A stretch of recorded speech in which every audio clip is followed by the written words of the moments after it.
En direct. Bonjour à tous, bienvenue ici à Aurillac, pour ceux qui sont présents dans cette salle et aux autres qui nous suivent sur Internet. Voilà, nous relançons cette année un séminaire que nous organisons, donc Éric Brouillard de l'ANF de Cachan, laboratoire STEF, et Joël Boissier de la Dépôt. Voilà un séminaire consacré aux technologies de l'information et de la communication, au numérique et à l'éducation. L'idée de ce séminaire, c'est d'établir un dialogue entre les chercheurs, d'une part, les constructeurs, le privé, si vous voulez, les gens qui produisent des objets, des logiciels, des matériels, et les collectivités autour de l'histoire, justement, du numérique en éducation. On commence sur ce premier séminaire de cette année sur la notion de tablette. Sur cette année, nous disons qu'il y a une focalisation sur le primaire et d'essayer de mieux comprendre les besoins, les difficultés des écoles qui sont petites écoles, écoles globales, écoles semi-rurales, et d'essayer de mieux comprendre quel peut être l'intérêt du numérique en éducation pour ces élèves. Oui. Bonjour, rapidement, je vais reprendre ce que Éric Brouillard vient de dire. Je suis très heureux pour trois raisons. La première, c'est que nous reprenons ce séminaire après un an d'interruption et que ce séminaire a une éducation pendant des années qui a été très riche dû à la richesse de ses intervenants. C'est un séminaire qui est basé sur les intervenants. Je voudrais remercier les intervenants qui sont ici aujourd'hui et notamment ceux qui sont venus en dépit de difficultés de transport. La deuxième raison, c'est la raison du lieu. Cette année, nous avons voulu alterner les séances entre Cachan et les territoires. C'est un vrai plaisir d'être dans le département du Cantal, que je connais depuis très longtemps, qui est très actif en matière de numérique éducatif. Et surtout, c'est l'occasion de remercier les témoins de nous accueillir pour cette première séance de notre séminaire. Enfin, une troisième raison, c'est parce qu'avec Eric, nous avons choisi le thème de l'école primaire et notamment de l'école rurale, avec une ligne directrice pour ce séminaire, en quoi les TIC peuvent-elles contribuer à conforter l'égalité républicaine pour les écoles et les élèves. Voilà, c'est trois raisons. Je suis très heureux d'être ici et je vais céder la parole aux trois intervenants. François Vicomtex, qui est côté recherche, qui a fait une grande étude pendant 2-3 ans sur l'utilisation des tablettes en école primaire. Anne Le Chêne, qui représente BIC Éducation, et la tablette que BIC a spécialement construite pour l'enseignement primaire, et Jean-Philippe Lavigne, qui est du Cantal, et qui va expliquer effectivement ce que fait le département pour développer le numérique en éducation. Voilà, François Vicomtex.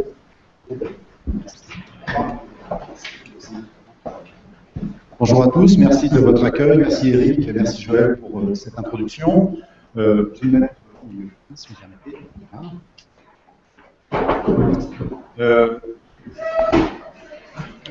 Deux mots de présentation, ensuite je vais m'étendre un peu plus longtemps sur une recherche qu'on a achetée l'année dernière, portant sur les tablettes à l'école primaire. Deux mots de présentation, je viens de l'université de Cergy-Pontoise, qui abrite l'ESP, l'École supérieure du professorat et d'éducation de Versailles, qui est une très grosse ESP, c'est une très grosse académie.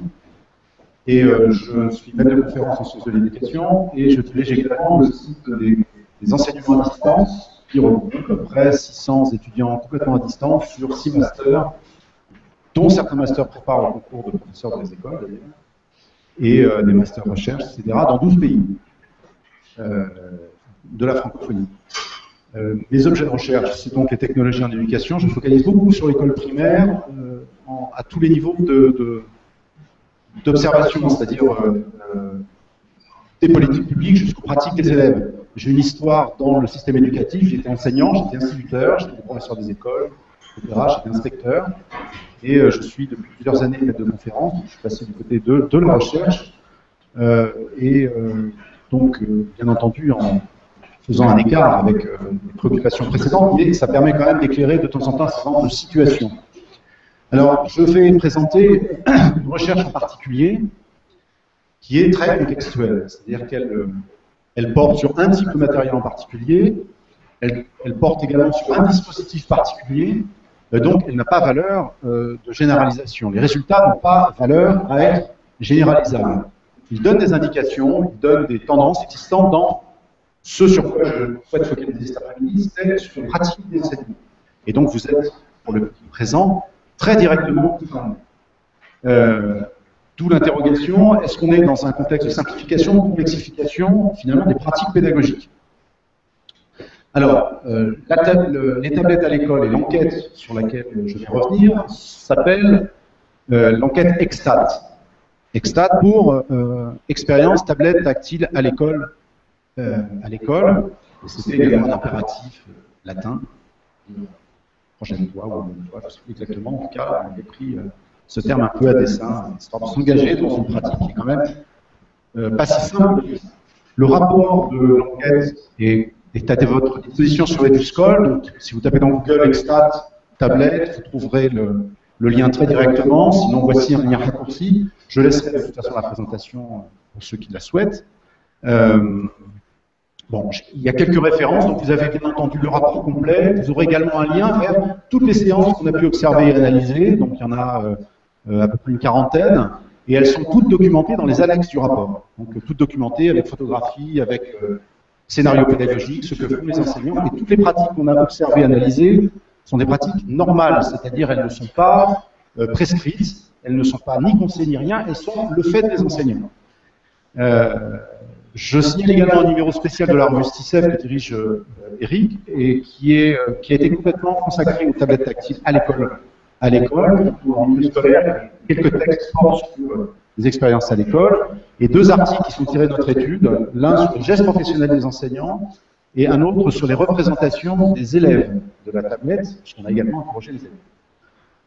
Alors, c'est une étude qui a été commandée par le ministère de l'Éducation nationale, et c'est une étude qui a duré 2 ans, et avec une question initiale de la part du ministère: quels sont les effets de l'utilisation d'une tablette sur les apprentissages?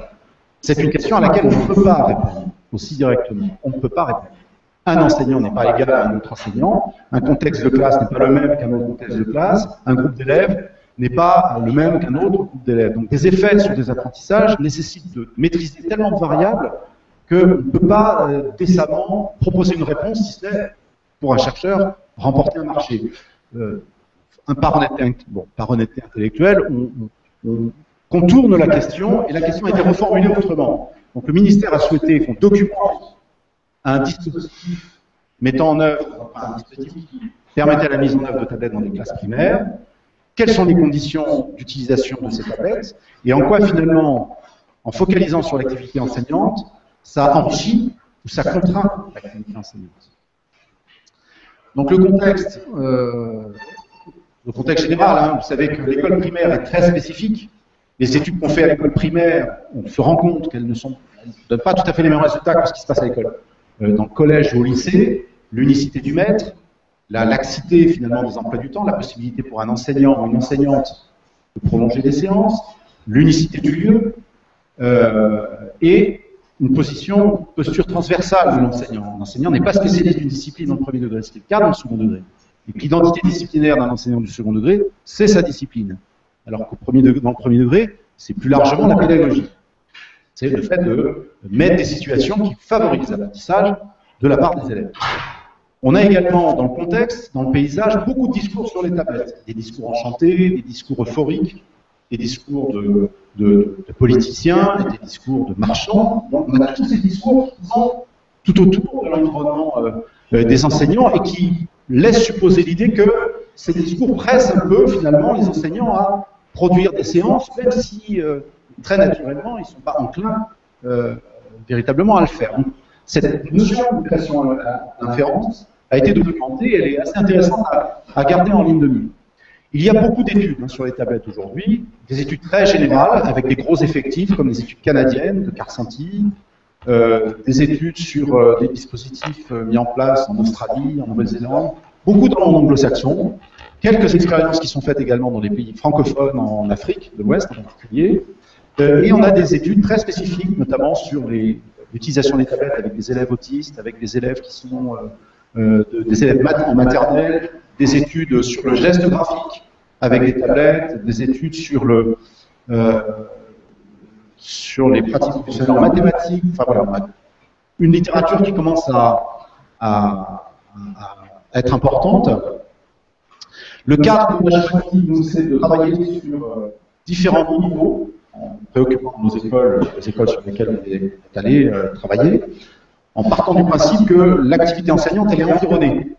Elle est fortement dépendante de ce qui se passe tout autour d'elle, en particulier du côté institutionnel, les prescriptions, les programmes, le rôle de l'inspecteur, les collectivités, le marché, c'est-à-dire des solutions techniques, la pression sociale, les parents d'élèves, les discours qu'il y a tout autour, la presse, etc. Et également des préoccupations individuelles de la personne, c'est-à-dire sa culture informatique, ses connaissances, son envie d'utiliser ces technologies, etc. Donc on a balayé la pratique, les différents aspects de la pratique enseignante en prenant en compte ces environnements. On a regardé ce qui se passe tout autour de la pratique enseignante, et en particulier du côté de la prescription. On a interrogé les inspecteurs. On s'est également préoccupé des représentations sociales des personnes, des enseignants comme des élèves. Et on a regardé, en focalisant d'un peu plus près, deux choses: les gestes professionnels de l'enseignant, c'est-à-dire on a essayé de repérer ce qui était modifié dans les pratiques des enseignants, notamment dans les pratiques en mathématiques, dans les utilisations des tablettes lors de séances mathématiques. Et on a regardé également l'activité des élèves sur des activités d'écriture, de production d'écrit, plus que de gestes graphiques, qu'il n'y ait pas d'ambiguïté. Alors, je passe sur des détails. Il y a beaucoup d'études sur les représentations sociales, sur les représentations sociales, évidemment, ce qu'on appelle les résistances à utiliser des technologies en éducation. Donc, toutes ces questions-là sont assez documentées. Je fais référence à un article récent de l'adage de Rammstein sur les tablettes, dont ils disent qu'aujourd'hui, malgré les représentations, les craintes, les résistances, ils disent qu'aujourd'hui, finalement, les légitimes résistances sont tombées. Que, en fait, avec des tablettes aujourd'hui, c'est beaucoup plus facile qu'auparavant de mettre en place une séance. Les tablettes sont beaucoup plus accessibles, il y a beaucoup d'applications. Les enseignants ont une culture numérique, entre guillemets, c'est-à-dire ils ont des littératies numériques qui existent, qui préexistent à l'utilisation en classe. Donc ces compétences-là sont finalement importées, etc. On a également un effet important qui est souligné dans quelques études internationales, comme l'enthousiasme. C'est vrai que les élèves sont plutôt contents d'utiliser des tablettes, sont plutôt contents de retrouver ces instruments auxquels ils sont déjà acculturés, pour certains, dès le plus jeune âge. Donc voilà, est-ce que c'est un facteur important? Certains disent que c'est le facteur principal de l'engagement dans l'utilisation de ces instruments. Bon, on ne va pas discuter trop longtemps sur ces questions-là. En tout cas, c'est un préalable, c'est des éléments de contexte, on en tient compte. Après, on va regarder d'un peu plus près ce qui se passe. Donc nous, on a regardé des pratiques pédagogiques environnées, des activités normales, ce que j'ai dit, des activités d'élèves, les représentations sociales, et on a été voir 8 écoles. 8 écoles, 22 enseignants, 6 inspecteurs, et à peu près un peu plus d'une 150, un peu plus de 150 élèves. Alors, c'est un projet exploratoire de la part du ministère. Les 8 écoles sont réparties dans la France entière, 8 départements différents, ruraux, urbains. Les populations scolaires sont également différentes. Et ce projet est porté localement par l'inspecteur de l'éducation nationale en charge de la mission TIS du département. Donc, représentante dans la salle, en particulier, pour le département. Ça, ce n'est absolument pas neutre dans ce qui se passe finalement au final dans les classes. Donc il y a ce soutien et cette légitimation finalement de l'activité des enseignants du fait que les inspecteurs sont tout à fait porteurs, puisque relais du ministère pour la diffusion des tablettes localement, pour vérifier qu'il y a bien de l'accompagnement, etc. Voilà. Donc on a documenté toutes les je passe très vite sur quelques grands résultats pour m'attarder sur quelques résultats plus ponctuels par la suite. On a documenté toutes les séances en essayant de les typer, c'est-à-dire pour voir les types de pratiques que l'on pouvait avoir mettant en œuvre des tablettes. Donc on retrouve des schémas que l'on retrouve également sans tablettes, c'est-à-dire des postures qui sont frontales, des postures, des regroupements d'élèves soit par diade, soit par petits groupes, des diades avec une tablette, des diades avec 2 tablettes, des petits groupes avec une tablette ou des petits groupes avec plusieurs tablettes, le soutien d'un enseignant, soit l'enseignant en retrait qui fait office de de ressources vers lesquelles les élèves vont avec leur tablette, parce qu'une tablette, ça se promène, ça se déplace, soit un enseignant qui vient se positionner près de groupes focalisés en particulier. Tout dépend des contextes pédagogiques déterminés par les enseignants eux-mêmes. C'est eux-mêmes qui sont acteurs de leur scénarisation, donc c'est eux qui choisissent. Mais donc on a des configurations très variées. Vous voyez sur une des vignettes, les élèves ne sont pas dans la classe, ils sont à côté, dans un lieu un peu plus calme où ils doivent faire un travail avec les tablettes, ils se mettent comme ils veulent sur des fauteuils. En tout cas, ils ont une tâche à accomplir. Tout ça correspond à des tâches à accomplir. Vous voyez qu'également, dans ce qu'on documente, on documente aussi les positionnements des tablettes. On voit des ergonomies tout à fait spécifiques. La tablette peut être à plat, la tablette peut être échangée, la tablette peut être aussi verticale, et la tablette peut être verticale pendant toute la durée de la tâche. Et c'est des postures d'ailleurs que l'on trouve très fréquemment et sur des longues durées. Les élèves peuvent se tenir comme ça en arrière avec la tablette et faire tout leur travail avec la tablette verticale, sans aucune difficulté. Donc là on peut comparer d'ailleurs avec des postures plus sociales, je veux dire, de l'utilisation de ce type d'instrument, où en général on utilise une tablette en la tenant avec les deux mains et en utilisant les pouces. C'est des postures qu'on trouve également très fréquemment dans les classes qu'on a pu visiter. Voilà. Alors, deux séries de résultats. D'abord, les inspecteurs. Pourquoi les inspecteurs? Parce que dans cette opération, ils soutiennent l'opération. Et ce qui nous intéressait de voir, c'est dans quelle mesure, quel est leur intérêt à soutenir cette opération. Alors, on a interrogé donc, 2 femmes, 4 hommes, 5 en circonscription et 5 IENTIS, certains IENTIS étant également en circonscription. D'abord, un double enjeu. L'inspecteur qui est en charge du dossier TIS, c'est un expert. C'est un expert vis-à-vis des collectivités, et les collectivités, c'est elles qui achètent. Quand vous serez dans une école, le matériel qui sera dans votre école, qui sera mis à votre disposition, est acheté par la commune. L'inspecteur TIS, c'est celui qui fait le relais, finalement, la voix de l'État vis-à-vis de la collectivité pour présenter le cahier des charges. Voilà ce qu'on doit faire à l'école, et la collectivité doit s'adapter selon ses moyens. C'est en quelque sorte une sorte de traducteur. Donc, il y a ce premier enjeu d'expertise vis-à-vis de la collectivité, mais également vis-à-vis des collègues. Parce qu'un inspecteur, ce n'est pas spécifiquement un spécialiste des technologies de l'information et de la communication. Donc, le travail de l'inspecteur TIS, c'est également d'acquérir suffisamment d'expertise pour aller vers un discours de conviction vis-à-vis de ses collègues. Ça, c'est très important. Et le deuxième enjeu, c'est un enjeu d'accompagnement du changement. C'est-à-dire que les technologies, et tout ceci provient d'analyse du discours des inspecteurs, j'ai oublié de le préciser. L'enjeu, c'est l'accompagnement du changement. Et souvent, le numérique dans les discours se confronte aux questions d'innovation et de modification des pratiques professionnelles des enseignants, c'est-à-dire changer les pratiques de classe. Et cette idée d'accompagnement du changement ou du changement des pratiques est dans le fond du discours des IENTIS, c'est-à-dire avec les tablettes, on a des chances de faire en sorte que les enseignants sortent de leur posture frontale et se délocalisent, aillent plus en direction des élèves, donnent la main davantage aux élèves. C'est un discours que l'on retrouve dans plusieurs cas des inspecteurs que l'on a pu rencontrer. Ils sont tous très sensibles aux potentialités des tablettes, mais ont des préconceptions, c'est-à-dire ils ne sont pas utilisateurs en classe de tablettes, pas du tout, mais ils ont une idée de ce qu'on peut faire avec. Ce qui n'est pas du tout la même chose.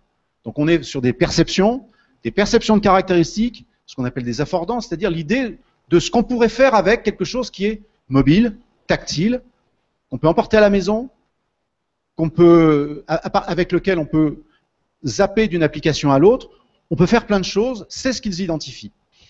Mais ils sont quand même conscients de la complexité de la mise en œuvre. Et cette complexité, ils en sont d'autant plus conscients que ce sont des spécialistes.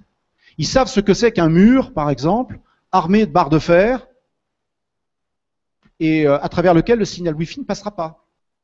Ils savent ce que ça veut dire en termes d'accompagnement du côté de la collectivité pour modifier ça, pour trouver une autre solution technique. Donc ces questions aussi techniques soient-elles, ou pédagogiques, ils les connaissent et en sont tout à fait conscients.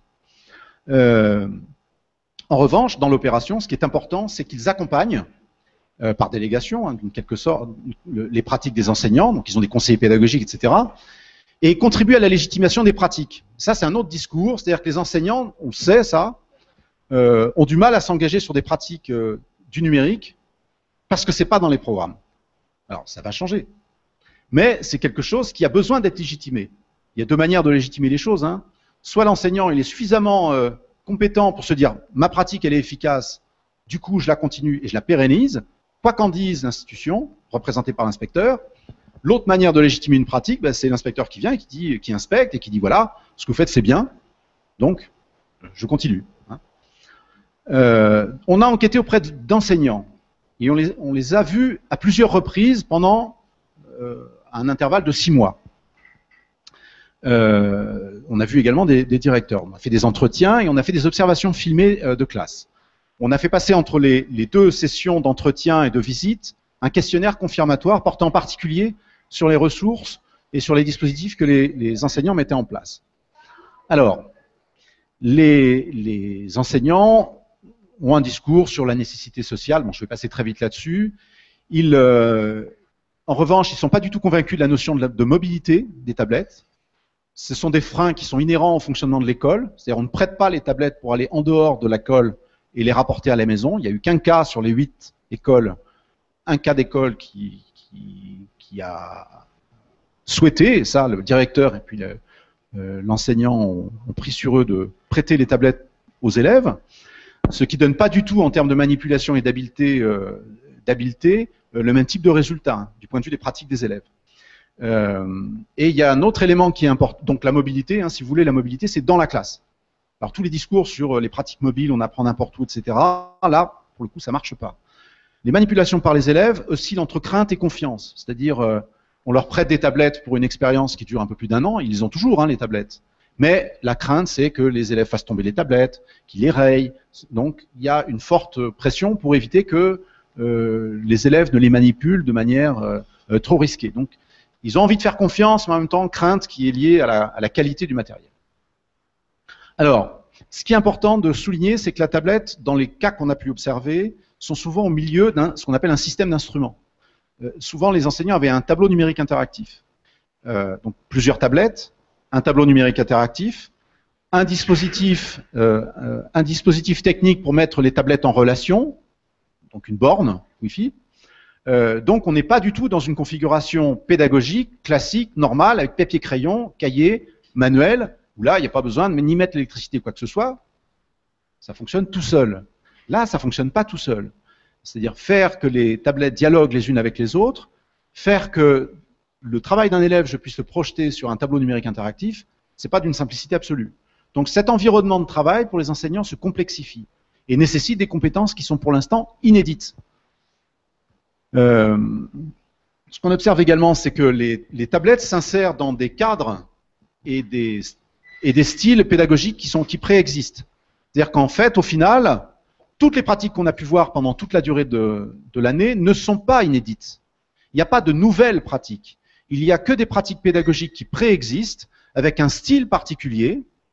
L'enseignant qui est plutôt dans une posture frontale, l'enseignant qui libère des groupes et donne des initiatives avec des situations problèmes à résoudre. On a tout type de configuration pédagogique, de style.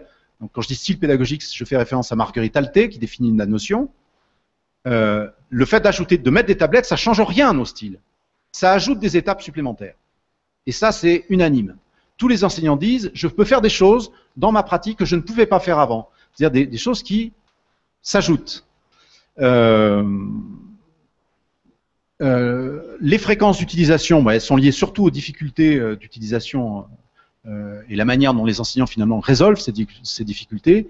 Un tiers utilise plus d'une fois par semaine, 2 tiers moins. Alors donc, ce que j'ai dit tout à l'heure, on a plusieurs configurations pédagogiques.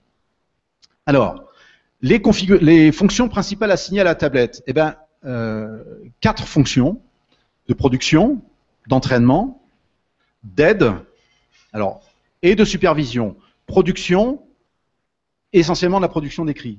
Et production d'écrits riches. Je fais un petit travail, je produis une série d'images séquentielles que je remets en ordre, je prends les photos, je mets les photos sur mon interface, donc avec un logiciel spécifique où je peux positionner les photos, j'écris le texte auquel correspond la photo et j'ajoute un son où je dis ce que je vois. Classe de CP, CE1, Et ensuite, je pousse ce que j'ai réalisé sur ma tablette, je le pousse à mon voisin et il contrôle, vérifie, éventuellement, amende le travail que j'ai réalisé. Voilà une tâche d'élève qu'on a pu documenter. Production d'écrits riches, de l'entraînement. Donc l'entraînement, grosse montée en charge des exerciceurs, de l'aide. Beaucoup d'enseignants utilisent la tablette comme support pour aider à d'autres tâches, avec des tutos. Des tutoriels écrits, ou des tutoriels dits, ou des tutos visuels.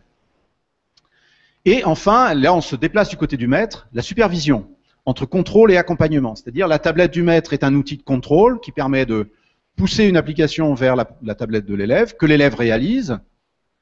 L'élève rend le travail, ou l'enseignant récupère le travail très vite, de manière dynamique. Alors, nous, on a noté 5 types de contraintes qui peuvent également être des ressources. Alors, on n'est pas tout à fait sûr, on est en train de travailler sur cette notion de contrainte. Bon, des contraintes techniques écosystémiques, c'est-à-dire que la tablette tactile, essentiellement là c'est le cas, ce sont des tablettes du commerce, j'ai oublié de le préciser, les tablettes tactiles arrivent avec un écosystème. Un iPad ou une tablette sous Android vit dans un écosystème. C'est-à-dire vous téléchargez sur une interface précise, il y a un modèle économique précis, et ce modèle économique existe chez le fabricant et diffuse vers des individus dans la sphère sociale. L'école, c'est pas tout à fait bien adapté. Par exemple, c'est extrêmement difficile pour une commune de mettre en place un modèle d'achat d'applications pour des tablettes des écoles. Si vous avez des restrictions sur le fonctionnement des tablettes, il vous faut une autorisation pour les télécharger des applications. Toutes ces questions, tous ces modèles économiques et modèles de fonctionnement de ces tablettes écosystémiques ne sont pas tout à fait bien adaptés encore pour l'école. Et la tablette vit dans un écosystème local dans la classe, ce que j'ai expliqué tout à l'heure, c'est-à-dire qu'elle parle à d'autres applications et elle parle aussi à des applications en ligne. Donc une tablette, quand vous sauvegardez un document avec une tablette, soit vous le sauvegardez sur la tablette si vous pouvez, sinon vous le sauvegardez en dehors de la classe. Et donc vous utilisez une interface en ligne comme Dropbox ou d'autres solutions, si l'académie n'a pas mis une solution à disposition. Et là, c'est quelque chose dans le discours des enseignants qui leur échappe. Ils n'ont pas le contrôle de ça et en sont bien conscients. Il y a des applications également qu'ils utilisent qui proposent des mises à jour très fréquentes, qui proposent également du service, des changements d'interface, qui sont assez troublants pour les enseignants. C'est-à-dire que l'enseignant a le sentiment de ne plus avoir véritablement la maîtrise de l'environnement de travail sur lequel il fait travailler ses élèves. Donc, des contraintes institutionnelles, bon, je vous renvoie au rapport, c'est-à-dire plutôt reliées au discours, les programmes, etc. Ergonomiques, surtout des contraintes qui sont liées au choix de conception des applications. Alors, il y en a qui permettent de profiler, il y en a qui ne le permettent pas. Il y a des applications qui permettent de garder la trace du travail de l'élève, pas toutes. Donc, toutes ces questions-là sont soulevées par les enseignants et bien entendu des contraintes individuelles qui sont liées à la formation, ce qu'ils disent, leurs compétences, la manière dont ils identifient les problèmes qui se posent au fur et à mesure de leur pratique. Mais ils notent pas mal de valeurs ajoutées, une activité d'élève plus efficace, un environnement prolifique, beaucoup plus d'interaction par rapport aux technologies précédentes, une plus grande proximité physique, c'est-à-dire le fait que ce soit tactile donne lieu à des situations qui sont parfaitement inédites, et la tablette, ça c'est un propos d'enseignant, hein, la tablette désinhibe, notamment dans les activités d'écriture chez plutôt les élèves de cycle 2. Alors pour eux-mêmes, donc je passe rapidement, je l'ai expliqué tout à l'heure, donc des étapes supplémentaires, mais là ça me paraît important à souligner, le travail avec une tablette tactile, d'ailleurs on l'avait avec les ordinateurs portables auparavant, c'est-à-dire amène à reconsidérer la production de l'élève.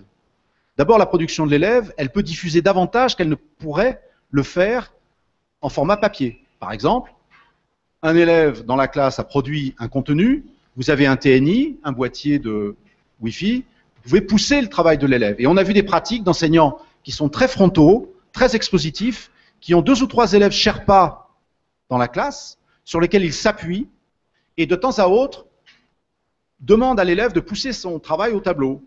Donc la résolution d'une division, vous verrez dans le rapport, la résolution d'une division, et demande à l'élève de s'expliquer, et fait ça à plusieurs moments dans la classe, qui est beaucoup plus simple que de faire une affiche, ou demander à l'élève de venir au tableau et de refaire. Donc il y a cette espèce de de côté pratique qu'apporte la tablette de concentration du temps par des gestes professionnels qui existaient déjà, mais maintenant instrumentés, étayés par cette tablette, qui finalement accélère un certain nombre de gestes, accélère un certain nombre de processus. Je passe vite pour vous montrer juste une petite, un petit exemple, juste pour revenir sur l'activité de l'élève. Voici un exemple d'un travail d'élève qui a écrit une phrase, cette phrase a été corrigée par l'enseignante. L'enseignante a utilisé son stylo rouge pour montrer qu'un groupe de mots pouvait être rebasculé au début de la phrase. Élève de CE1, début d'année,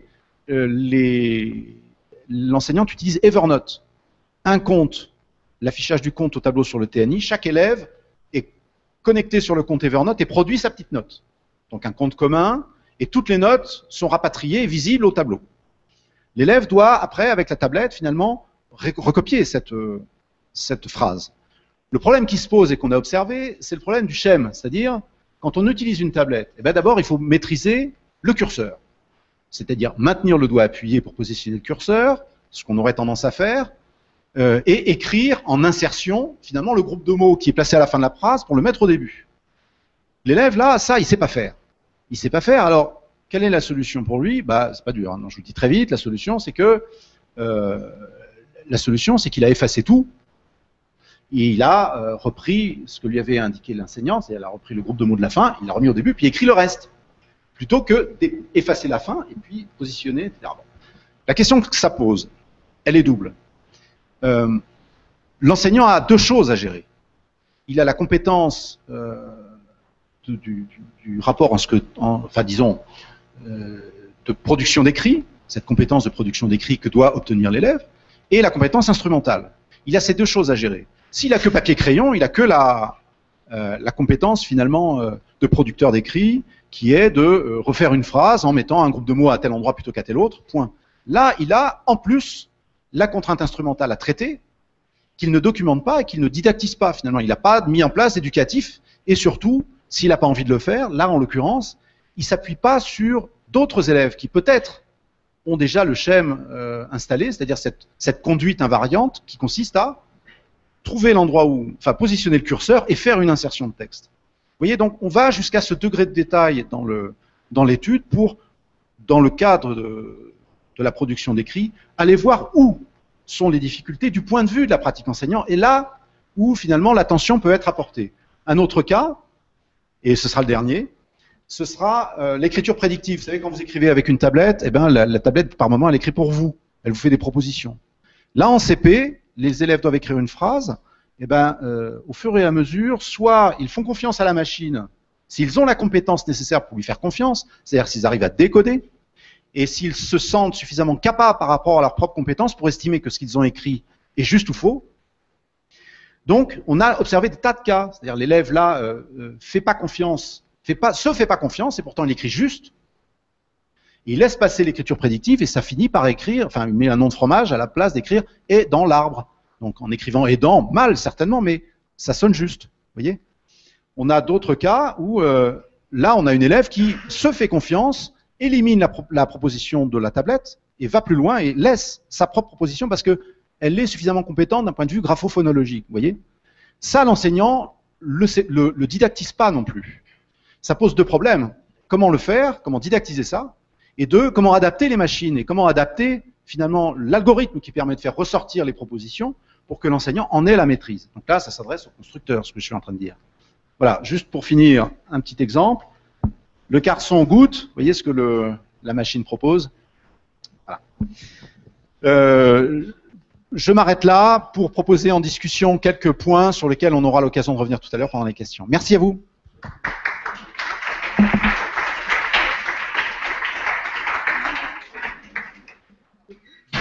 Plein de questions, mais on fera les questions après pour faire un débat et on va passer à Anne Lechêne. Il va peut-être répondre à la question posée par François Dumont.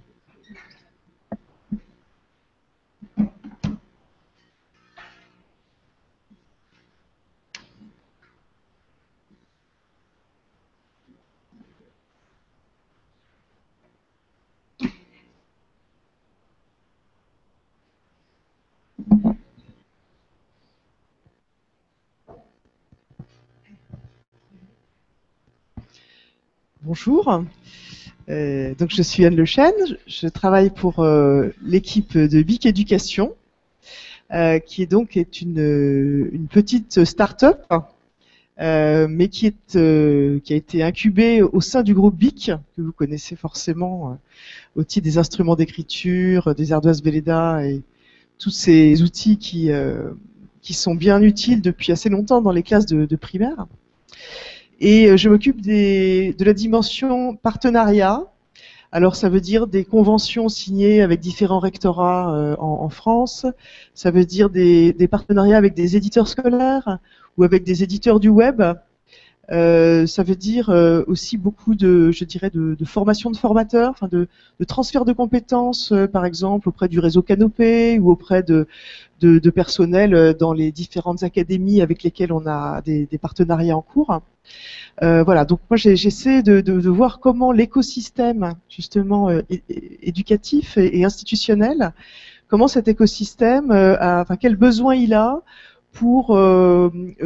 et que le constructeur BIC et l'éditeur aussi d'un environnement logiciel que nous sommes prennent en compte toutes les caractéristiques de cet écosystème éducatif et institutionnel de manière à ce qu'il y ait des usages qui correspondent à des vrais besoins, à des vraies attentes.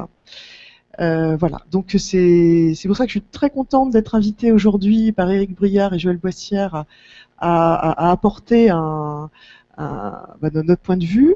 Et je remercie beaucoup les étudiants de l'ESP ainsi que leurs enseignants qui ont joué le jeu, c'est-à-dire depuis 3 semaines, ils ont eu une solution BIC Éducation entre les mains, donc cette classe mobile avec toute la suite logicielle.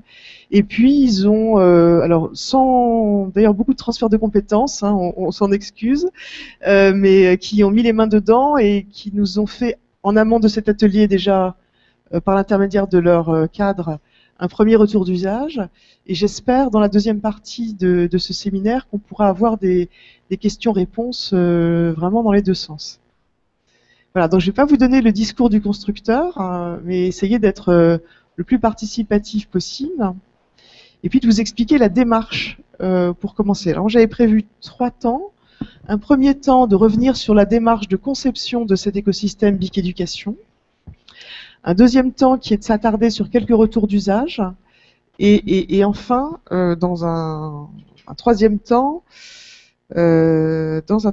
d'essayer de voir par rapport à la simplicité dont on parlait, est-ce qu'on est plutôt dans la simplicité ou dans la complexification des pratiques? Moi, je raisonnerais plutôt en termes de simplicité et de diversification. Est-ce que oui ou non, on observe un élargissement des postures est-ce que les enseignants sortent de leur zone de confort à partir du moment où ils sont sécurisés sur la dimension technique? Voilà, ça c'est une vraie question. Est-ce qu'on élargit son répertoire de postures, de pratiques, de dispositifs d'apprentissage qu'on met en place ou pas? Alors, premier élément, donc juste pourquoi est-ce que cette initiative est venue de chez BIC? Parce que ça peut surprendre. Alors, c'est BIC en partenariat avec Intel Éducation France qui a été à l'origine de cette classe mobile BIC Éducation. Mais donc, BIC, bien évidemment, est partenaire du monde de l'éducation depuis longtemps, avec ce qui a été des innovations majeures, même si aujourd'hui ça nous paraît complètement intégré. Le stylo bille qui a été à l'époque un grand chamboulement par rapport à la plume sergent-major. Et puis l'ardoise Velleda qui aussi, en permettant l'effaçable à sec, la couleur, le fait que si on se trompait c'était pas grave parce qu'on effaçait, on recommençait, etc., qui a aussi désinhibé un certain nombre de pratiques dans la classe, dans les écoles primaires. Et puis j'ai ajouté ce petit stylo là en bas, en plus des instruments de coloriage. J'en ai distribué quelques-uns. C'est vraiment ça, c'est un stylo d'apprentissage qui permet de bien positionner les doigts, etc., au cycle 2, commencer l'apprentissage de l'écriture. Et vous verrez que le stylet qui va avec l'ardoise que je vais vous montrer, l'ardoise numérique, en fait, il a exactement la même physionomie. Donc on est dans une approche déjà assez originale, qui qu'on ne va pas opposer le monde du numérique et le monde du papier, on va essayer de jouer la complémentarité sur la base de quelque chose qui est plein de bon sens, qui est que dans le monde d'aujourd'hui, on a besoin d'être compétent et dans la culture de l'écrit et dans la culture des écrans. Waouh! Donc, il s'agit d'une classe mobile numérique intégrée qui allie des ardoises numériques, donc c'est comme celle-ci, un logiciel pédagogique dédié qui va permettre d'animer la classe, de mettre tout cela en interaction. Tout à l'heure, François Bimontex parlait de système d'instruments.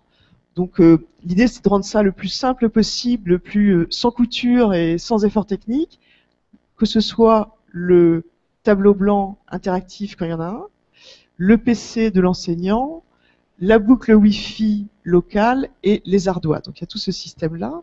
Et puis une plateforme ressource qui est sur le web, par contre, elle, alors que tout le reste est en local, mais qui va pouvoir mettre les utilisateurs en lien. Le premier critère, le premier objectif, alors, ça a été la simplicité d'utilisation, justement que ce système d'instruments soit hyper simple. Pourquoi? Et dans tous les contextes de classe, c'est-à-dire qu'on soit, là, vous voyez l'image du bas, on est en moyenne section, je crois. L'image du haut, on est avec des CM1, CM2 en classe rurale multiniveau. C'est l'idée d'avoir sur quand même une étendue assez importante d'âge, beaucoup de simplicité d'utilisation, et avec des enseignants qui soient ou pas familiers du numérique, parce qu'en fait, on est tous en transition, avec des degrés d'appropriation très divers dans nos usages privés. Et concernant les enseignants, eh bien, ils ont des usages privés comme tout le monde, hein, c'est-à-dire variables mais en progrès. Et dans les usages professionnels, ce qu'on avait observé, c'est que ce que les études donnaient, c'est qu'il y avait beaucoup d'usages en préparation de classe, et puis une espèce de déperdition au moment où on entre dans la classe. Donc c'était comment faire en sorte que ce soit aussi simple dans la classe que ça l'est devenu pour la plupart des enseignants en préparation de leur séance. Donc pour faire ça, alors simplicité, évidemment, pensez bien que pour un acteur comme BIC, c'est un peu un mot-clé, parce qu'un produit BIC, c'est forcément simple. Si c'est compliqué, ça ne peut pas s'appeler BIC. Donc c'est quelque chose qu'on a recherché avec beaucoup d'ardeur, et pour cela, on a passé 2 ans de démarches itératives avec 8 écoles, dans des contextes, alors c'était entre 2010 et 2012, 8 écoles sur le territoire, donc avec une convention avec la DGESCO, qui permettait d'avoir un panel d'enseignants dans des contextes variés, rural, semi-rural, centre-ville, ZEP, etc., des âges différents. Et à chaque fois qu'on itérait, on était très très préoccupés par les retours des enseignants, mais également évidemment par les retours des élèves, pour, non pas comme dans la démarche que François Bimontex a exposée, pousser des tablettes du marché dans une classe et voir qu'est-ce qui se passe, mais au contraire, essayer de partir des besoins des classes, des besoins tant de la part des enseignants du ministère que des élèves, et ensuite voir comment on pouvait faire une proposition technique qui réponde à des vrais, aux vrais enjeux. Voilà. En tout cas, ce qu'on arrivait à identifier comme étant des vrais enjeux, avec encore tous les biais qu'il peut y avoir et toutes les zones aveugles. J'ai beaucoup aimé la notion d'affordance qu'a utilisé tout à l'heure François Bimontex, que Éric Briard a développé dans les cahiers spéciaux que vous citiez tout à l'heure en début de présentation. Les affordances, c'est effectivement qu'est-ce qu'on se figure qu'on va pouvoir faire avec. Et ces représentations-là méritent tout un travail en fait de déconstruction et de reconstruction. Parce que les usages privés, enfin, s'agissant des tablettes, parce qu'on a des usages privés qui sont des usages de consommation, des usages sociaux, et qui sont en fait assez peu tournés sur les apprentissages, et qui sont certainement pas tournés sur de l'apprentissage collaboratif ou de l'apprentissage dans une salle. Enfin, c'est peut-être 1%, enfin, c'est très très peu. Donc ces devices et les écosystèmes qui vont avec ne sont absolument pas pensés au départ pour des usages liés à un environnement éducatif en groupe. Donc on a renversé complètement la démarche. C'est ce qu'on appelle aujourd'hui le design thinking dans les cercles qui s'intéressent à l'innovation, etc. Nous, on ne savait pas qu'on faisait du design thinking quand on en a fait, mais voilà, c'était l'idée de partir en fait d'une approche systémique à partir des acteurs. Donc la simplicité, c'était le premier objectif. Le côté d'avoir quelque chose de robuste, de sûr et de partageable, ça a été le deuxième objectif majeur. Et quelque chose qui soit autonome, c'est-à-dire que quand on est dans une petite école qui a une mauvaise connexion Internet, qui aura peut-être le haut débit dans 3 ans ou dans 10 ans ou pas, il faut qu'on puisse commencer à développer des usages. On ne va pas attendre 10 ans. Donc, on a créé une architecture réseau et données qui permettent de développer des usages dès maintenant sans attendre le haut débit. Ce qui veut dire qu'on apporte une petite connexion Wi-Fi qui s'éteint quand on n'en a plus besoin dans la classe entre le serveur, le PC enseignant et les ardeuses numériques. Et que par ailleurs, chaque enseignant dispose d'une petite clé qu'on a appelée le cartable enseignant qui va lui permettre de rapatrier toutes les données de ses élèves et de ce qu'il a produit comme support et toutes les traces des activités des élèves à son domicile pour que, en ayant installé le même environnement logiciel sur son PC perso, il puisse retrouver tout ça et faire aussi bien ses préparations que ses corrections de séance. Et que par ailleurs, il y ait une sortie sur Internet qui permette de se connecter aux ENT, parce que les ENT, c'est quand même une pièce maîtresse dans les déploiements territoriaux. Je pense que vous serez d'accord avec moi, Philippe. Mais aussi aller sur cette fameuse plateforme de ressources, sur un espace communauté, et puis pouvoir aussi faire des séances utilisant les ressources d'Internet en classe avec les ardoises des élèves. Donc là où il y a eu le plus de travail, une fois qu'on a posé ces bases d'organisation pour que ce soit robuste, que ça fonctionne tout terrain, dans des petites écoles rurales comme dans des grandes écoles de centre-ville, la partie la plus sophistiquée du travail en conception, ça a été de créer ce logiciel pédagogique, cet environnement pédagogique qui permet à l'enseignant d'importer ses propres documents. On parlait des préparations de séances, donc ça permet d'importer ce document, de créer des supports pédagogiques interactifs, de les mutualiser sur une plateforme. Ensuite, en termes d'animation de classe, de pouvoir faire des groupes, de pouvoir toujours garder la main, récupérer l'attention des élèves si on a besoin, de pouvoir relancer un support à un élève qui aurait cliqué sur qui aurait dit j'ai terminé avant d'avoir vraiment terminé ou qui voudrait refaire quelque chose, qui permet aussi, bien sûr, de se connecter au TNI et donc d'avoir des allers-retours entre du collectif et de l'individualisé. Et puis, au niveau de tout ce qui est enregistrement des traces, les fameux data, qu'est-ce que c'est que des data d'un point de vue pédagogique? Qu'est-ce qui est intéressant? Donc d'avoir des tableaux de bord de résultats, d'avoir aussi des traces beaucoup plus poussées pour suivre la progression d'un élève, ou voir quelle procédure il a suivi pour réaliser une tâche. Donc tout ça, ça a été inventé sur mesure par rapport à ce que ces enseignants nous ont demandé. Et on a continué à faire évoluer tout cet environnement logiciel après la phase expérimentation, quand on a été vraiment en vie commerciale, c'est-à-dire depuis début 2013. Donc ça fait maintenant 2 ans plein que ce système a une vie commerciale normale, et où d'ailleurs sur beaucoup plus de typologies de classes différentes que ce qu'on avait imaginé, et qu'on écoute beaucoup ce que les enseignants remontent, les inspecteurs, les rectorats, à chaque fois qu'on a l'occasion d'avoir des remontées. Donc l'objectif numéro 1 en termes pédagogiques, c'était la pédagogie différenciée. C'est vraiment ce que demandaient vos collègues de manière massive, c'est-à-dire de pouvoir personnaliser davantage, faire des groupes, et puis aussi faire de l'aller-retour entre du collectif et de l'individuel, utiliser le tableau blanc pour pouvoir être en interaction, parce que la véritable interactivité, c'est pas les machines qui apportent, c'est les interactions entre les personnes dans un groupe classe, bien évidemment. Et donc l'autre deuxième gros objectif qui nous a été demandé de satisfaire, c'est de se mettre au service des élèves à besoins particuliers. Alors pour permettre un exercice, une présentation différente d'un exercice, pour passer par l'audio plutôt que par le visuel, etc., etc.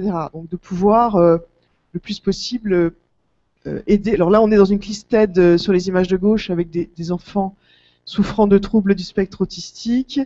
À droite, on est avec des enfants en UPE2A, donc des élèves allophones en collège. Donc, si je reprends les mots-clés, je vous laisse lire, je vous laisserai la présentation: simplicité, partage, sécurité, pédagogie, autonomie. Et je voudrais juste reprendre très rapidement par rapport à la grosse étude de Karsanti de 2013 et une étude que un chercheur suisse, Loïc Boujol, a essayé de faire, en fait, de recouper avec d'autres méta-études sur les 15 avantages de la grosse étude Karsanti, lesquels il revalidait en recroisant avec d'autres études. Donc, il en revalide 8.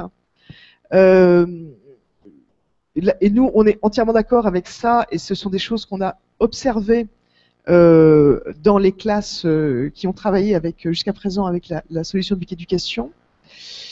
En revanche, sur les 7 défis, il y en a 5 qui sont vraiment revalidés très fort. Un défi, ça veut dire un problème quand même, hein. Ça veut dire un truc, quelque chose qui ne va pas du tout, hein, si on décode.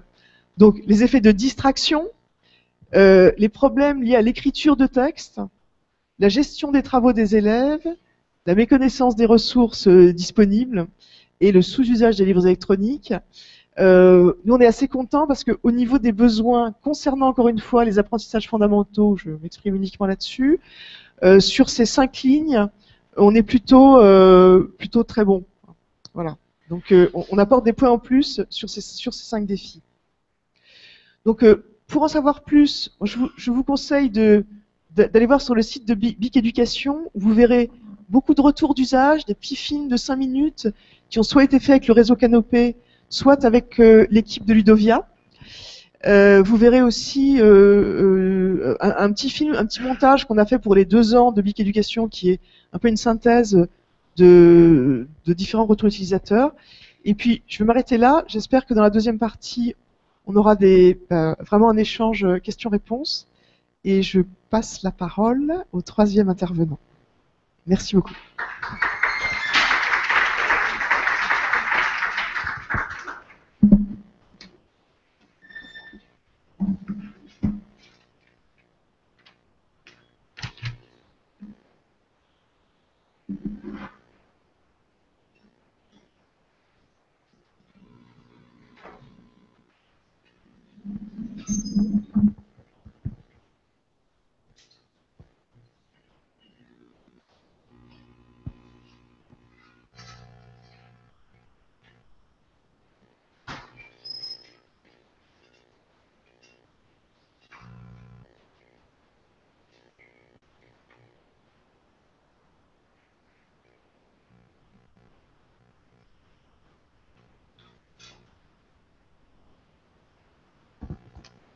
Bonjour, donc je me présente, donc je suis Jean-Philippe Lavigne, je suis directeur des systèmes d'information au département du Cantal, et là donc je travaille pour l'agence Cantal Ingénierie et Territoire. Je vais vous expliquer un petit peu ce que c'est que cette agence, et vous expliquer notamment un projet qui est monté au niveau du département, qui s'appelle École numérique du Cantal, et qui va développer les usages du numérique dans le premier degré. Alors l'école numérique du Cantal, c'est un projet dont l'origine est des demandes de plusieurs maires sur de l'accompagnement, sur de l'organisation pour mettre en place du numérique dans les écoles. Comme il a été rappelé tout à l'heure, les collectivités financent les équipements et l'avantage qu'on a dans le Cantal, c'est qu'on a les pieds bien sur terre, donc si on finance quelque chose, on veut être sûr que c'est bien utilisé et on veut être sûr qu'il y a un bon retour sur investissement. Donc ce projet École numérique du Cantal, il est construit sur une structure de portage qui est Cantal Ingénierie et Territoire, qui est une agence départementale, je vous en dirai un mot tout à l'heure. Une stratégie de gouvernance où là on va travailler au travers d'une convention avec les partenaires de l'éducation nationale, je vous expliquerai ça. Et ce projet École numérique du Cantal est sur quatre axes. Le premier axe qui est l'ENT, on en a parlé tout à l'heure également de l'ENT. Donc là, on va travailler sur les usages. Après, on va travailler sur les matériels TIS, les équipements réseau. On a parlé tout à l'heure du réseau, du Wi-Fi, de ces thématiques-là. Donc, partie matériel, partie usage. Et le dernier axe, on va parler de maintenance. Donc, ça veut dire continuité de service. Donc, voilà ce projet, comment est-ce qu'il est construit. Il est porté par Cantal Ingénierie et Territoire, qui est une agence départementale, une émanation du Conseil général, et qui s'appuie sur les services du département pour mettre en œuvre ces différents projets. Cette agence intervient auprès de ses adhérents. Donc, dans le département du Cantal, il y a 224 communes qui sont adhérentes. Et on accompagne les adhérents sur des problématiques de conseils juridiques, des conseils administratifs, toutes les thématiques de dématérialisation. Et donc, depuis le début d'année 2015, sur le numérique éducatif. Je passe rapidement parce que c'est pas ce qui va vous intéresser le plus. Là, par contre, c'est une partie qui est très importante, c'est-à-dire que le département et CIT ne travaillent pas tout seul, on travaille avec nos partenaires de l'éducation nationale, donc on travaille au travers d'une convention avec les partenaires rectorat et DSDEN. Cette convention, elle a une durée de 4 ans et elle va aborder le périmètre du projet au travers de ces 4 axes dont je vous parlais, c'est-à-dire les ENT, les matériels TIS, le réseau et la partie maintenance et assistance. L'objectif, c'est de créer, de mettre en avant un label École numérique du Cantal. J'essaye d'aller assez vite parce que j'ai un temps compté. Donc, sur ces 4 volets, vous allez voir, comme c'est un projet qu'on a démarré en 2015, sur ces 4 volets, il y a 2 volets qui sont en expérimentation. Le premier volet en expérimentation, c'est l'ENT. Donc, l'ENT, dans les écoles primaires, on est en expérimentation sur 4 écoles dans le département, et cette expérimentation est menée par les équipes de l'éducation nationale, donc les enseignants du numérique, qui sont formés à l'utilisation d'un outil ENT, à le paramétrer et à faire les premiers usages de l'ENT dans le primaire. Donc, on va travailler sur une plateforme ENT qui a été sélectionnée parce que c'est l'ENT Auvergne, et l'ENT Auvergne est déployé dans les collèges depuis 2007, on en est à la 3e version de l'ENT, et cet ENT, il n'est pas choisi par le département du Cantal tout seul, non, il est toujours travaillé en cohérence et en cohésion avec l'éducation nationale au travers d'un groupement d'achat qui regroupe les 4 départements, qui regroupe la région, et également la DRAF pour les lycées agricoles, et donc le rectorat. Donc, depuis 2007, on travaille ensemble sur cette plateforme ENT, et on essaye de la faire évoluer pour aller vers du premier degré et pouvoir proposer cette même plateforme à l'ensemble des communes, pour avoir un même outil à disposition pour les parents et les élèves depuis le primaire jusqu'au lycée. Donc voilà, là c'est vraiment les équipes de l'éducation nationale qui travaillent sur cette partie-là, et nous on va aller présenter cet outil ENT dans les communes pour essayer de le déployer et d'avoir le même outil sur l'ensemble du territoire, donc aussi faciliter l'animation de cet outil par les équipes, les enseignants de l'école du numérique qui ne peuvent pas connaître toutes les plateformes ENT, donc qui vont se focaliser et se former sur une plateforme et derrière pouvoir accompagner, dynamiser, faire des groupes de travail et faire échanger les enseignants sur une seule thématique ENT. Sur la partie matérielle, donc c'est là qu'on va vraiment accompagner les communes. En fait, on se rend compte que les communes sont souvent désemparées par rapport au panel de matériel qui peut exister, et après à l'implication de ces matériels dans un environnement éducatif. Donc, qu'est-ce qu'on va porter au niveau de cette agence? C'est-à-dire, on va porter le savoir-faire des services du département, parce qu'on travaille sur les collèges depuis pas mal d'années. Donc, on connaît les équipements, on sait quels sont les équipements qui rentrent le mieux dans les classes. Et donc, on a défini des cahiers des charges types qui sont un référentiel technique de base que l'on met à disposition gratuitement des adhérents. Et ces cahiers des charges, toujours pareil, on ne les a pas définis de notre côté en disant bon, ben, on est agence technique ou département, on va définir un référentiel technique tout seul. Non, on les a redéfinis avec la DSI du rectorat.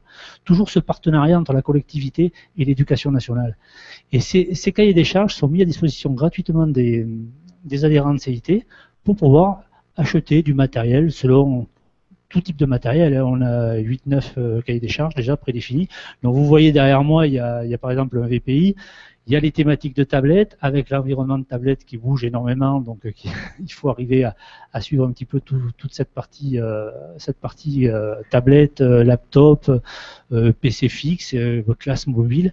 Donc on intervient sur toutes ces thématiques et on va accompagner la commune pour en amont du projet pour pouvoir accompagner la commune sur la définition de son projet et la construction de son projet. Et là, on intervient bien avec les équipes de l'éducation nationale, à savoir que un équipement pour un équipement dans une école n'a pas de sens. Un équipement, c'est l'accompagnement à un projet pédagogique qui doit être construit par les équipes de l'éducation nationale. Donc c'est bien de faire coller en fait le matériel et l'équipement au projet tel qu'il est construit. Donc c'est un équipement est défini pour une école en fonction d'un projet de l'école, d'un projet pédagogique de l'école. Mais c'est pas quelque chose en standard qui est délivré pour l'ensemble des écoles. C'est ce que je veux bien faire comprendre. Il y a une équipe d'enseignants de l'école du numérique qui est sur le territoire, qui intervient avec les directeurs et directrices et qui définissent, qui participent à l'élaboration de ce projet.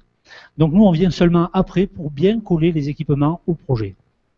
Donc, je vous disais, on fournit gratuitement des cahiers des charges et on peut aller plus loin dans l'accompagnement de la commune, c'est-à-dire qu'on va l'accompagner sur toute la phase de rédaction de cahiers des charges, de consultation, d'analyse des offres si besoin, de rédaction d'un dossier d'analyse pour sélectionner le candidat qui va équiper l'école en matériel, PC, tablette, tout type d'équipement selon le projet. Donc voilà sur la partie matérielle. Sur le troisième volet, ça va être le volet du réseau. Là, c'est aussi des problèmes, souvent des problèmes techniques, on en parlait tout à l'heure. Donc, Monsieur Villemontex en parlait du problème des Wi-Fi, du problème de l'accessibilité à l'Internet dans une école.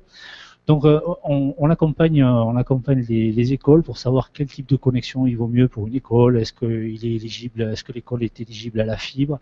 Est-ce qu'on a besoin de cette technologie? Après, une fois qu'on a connecté l'école, il faut bien distribuer ce réseau Internet dans l'ensemble des classes, dans l'ensemble de l'école. Comment est-ce qu'on le distribue? Donc là, on va aussi parler de technologie. Tout à l'heure, on parlait les deux intervenants précédents ont parlé de Wi-Fi tous les deux. Donc, on va aussi accompagner les maires sur les problématiques de technologie Wi-Fi. On sait tous tout ce qui tourne autour des ondes radio. Et on a quand même l'avantage depuis cette année d'avoir un texte de loi qui clarifie tout ça.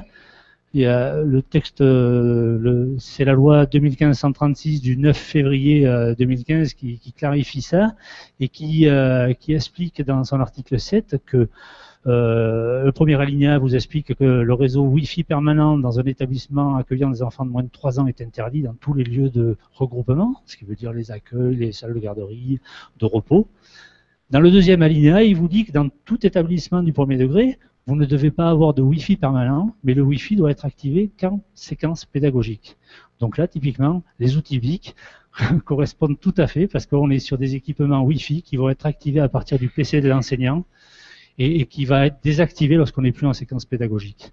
Donc ça, c'est aussi une thématique qu'on porte auprès des maires et auprès des directeurs qui n'ont pas forcément la connaissance de ces textes de loi et on leur permet d'adapter leur écosystème à cette façon d'appréhender le Wi-Fi, d'éviter d'avoir un Wi-Fi permanent et de le mettre que lorsque l'on en a besoin.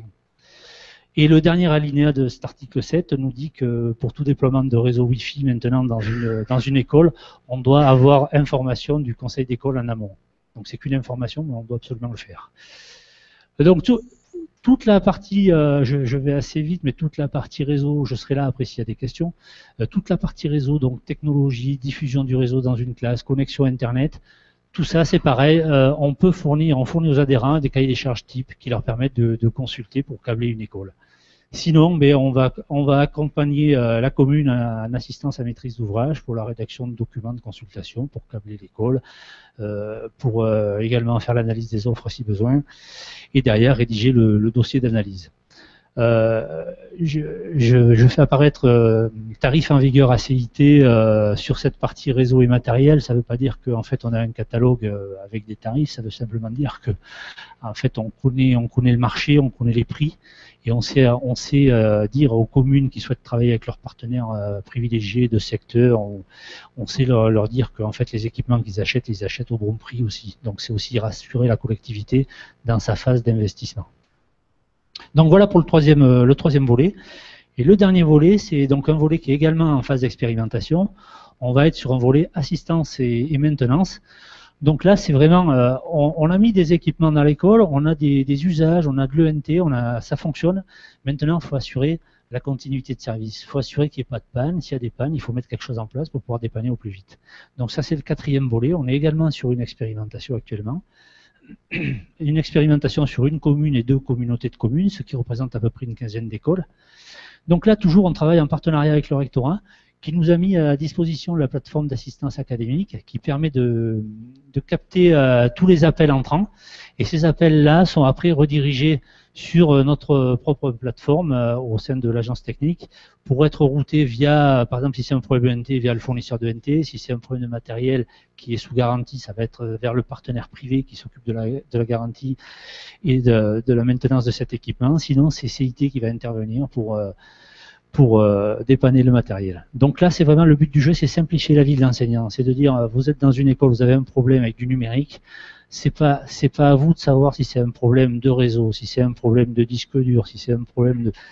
Il y a un problème numérique dans l'école, j'appelle cette plateforme et derrière, il y a un intervenant CIT ou privé qui va répondre aux besoins après avoir donné 3-4 informations pour décrire la panne, qui appelait, à quelle heure a appelé.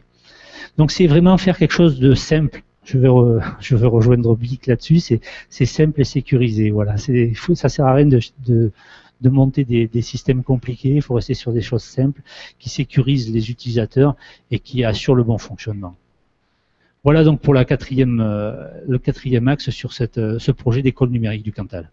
Donc ce projet-là est piloté par Cantal Ingénierie Territoire, qui est une agence départementale. J'espère que je suis resté dans les clous en termes de délai.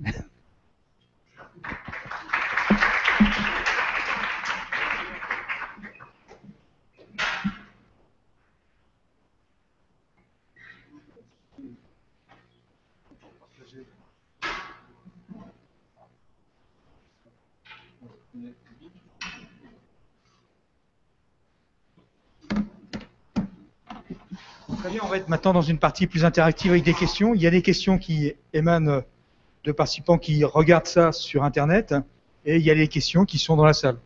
Peut-être qu'on peut commencer, si vous voulez, bien par les questions dans la salle et les 3 intervenants sont là pour répondre à toutes sortes de questions. Si je veux être provoquant, c'est simple, on vous a expliqué que tout était simple et fiable. Alors qu'est-ce que vous faites dans les écoles si vous n'utilisez pas tout le temps? Bon, est-ce que quelqu'un veut commencer la série de questions? Se sent à l'aise pour poser une question. Cette concilier simplicité et sécurité, François Villemontec, est-ce que c'est ce qu'ils ressentent les enseignants ou pas? La question de simplicité et de sécurité, est-ce qu'ils ressentent bien ça vis-à-vis de l'usage des tablettes dans les classes? Il y a une simplicité apparente. La simplicité, elle résiste pas la simplicité, du moins dans les contextes qu'on a pu observer nous.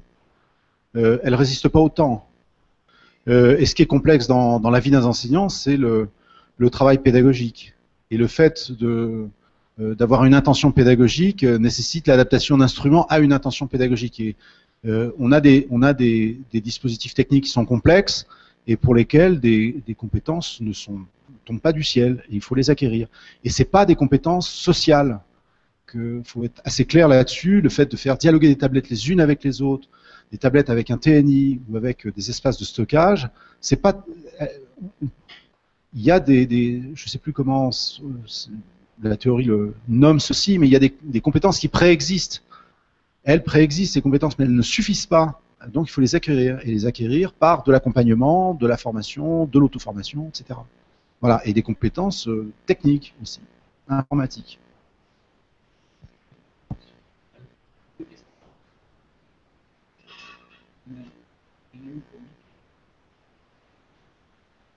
Alors, une question sur en dire plus sur les discours des enseignants vis-à-vis de l'utilité sociale des tablettes et est-ce qu'il serait possible d'étoffer la question des contraintes institutionnelles? Alors, l'utilité sociale des tablettes, le discours, on a demandé aux enseignants ce qu'ils pensaient des tablettes et de leur utilité de leur propre point de vue dans des usages individuels et sociaux.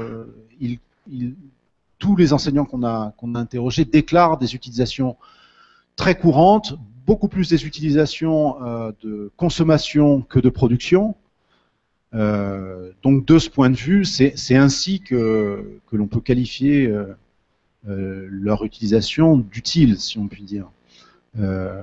Après, on leur a posé la question de l'utilité scolaire de la tablette. En quoi les tablettes leur paraissaient-elles importantes ou utiles? Et ce qui apparaît, c'est le fait que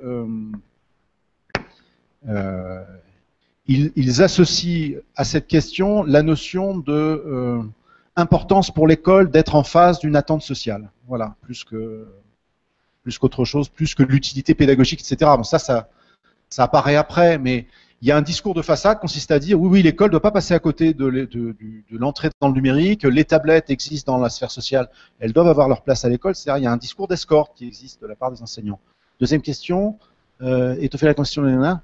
Les contraintes institutionnelles, elles sont de plusieurs natures. On les a davantage observées dans les collèges, avec Mehdi qui pose la question, dans le collège et dans le lycée, c'est-à-dire associées au règlement intérieur d'un collège, au règlement intérieur d'un lycée, ou des pratiques de la vie logistique d'un lycée ou d'un collège qui contraignent la mise en œuvre de matériel dont il faut s'occuper, qu'il faut recharger, qu'il faut balader d'une classe à l'autre.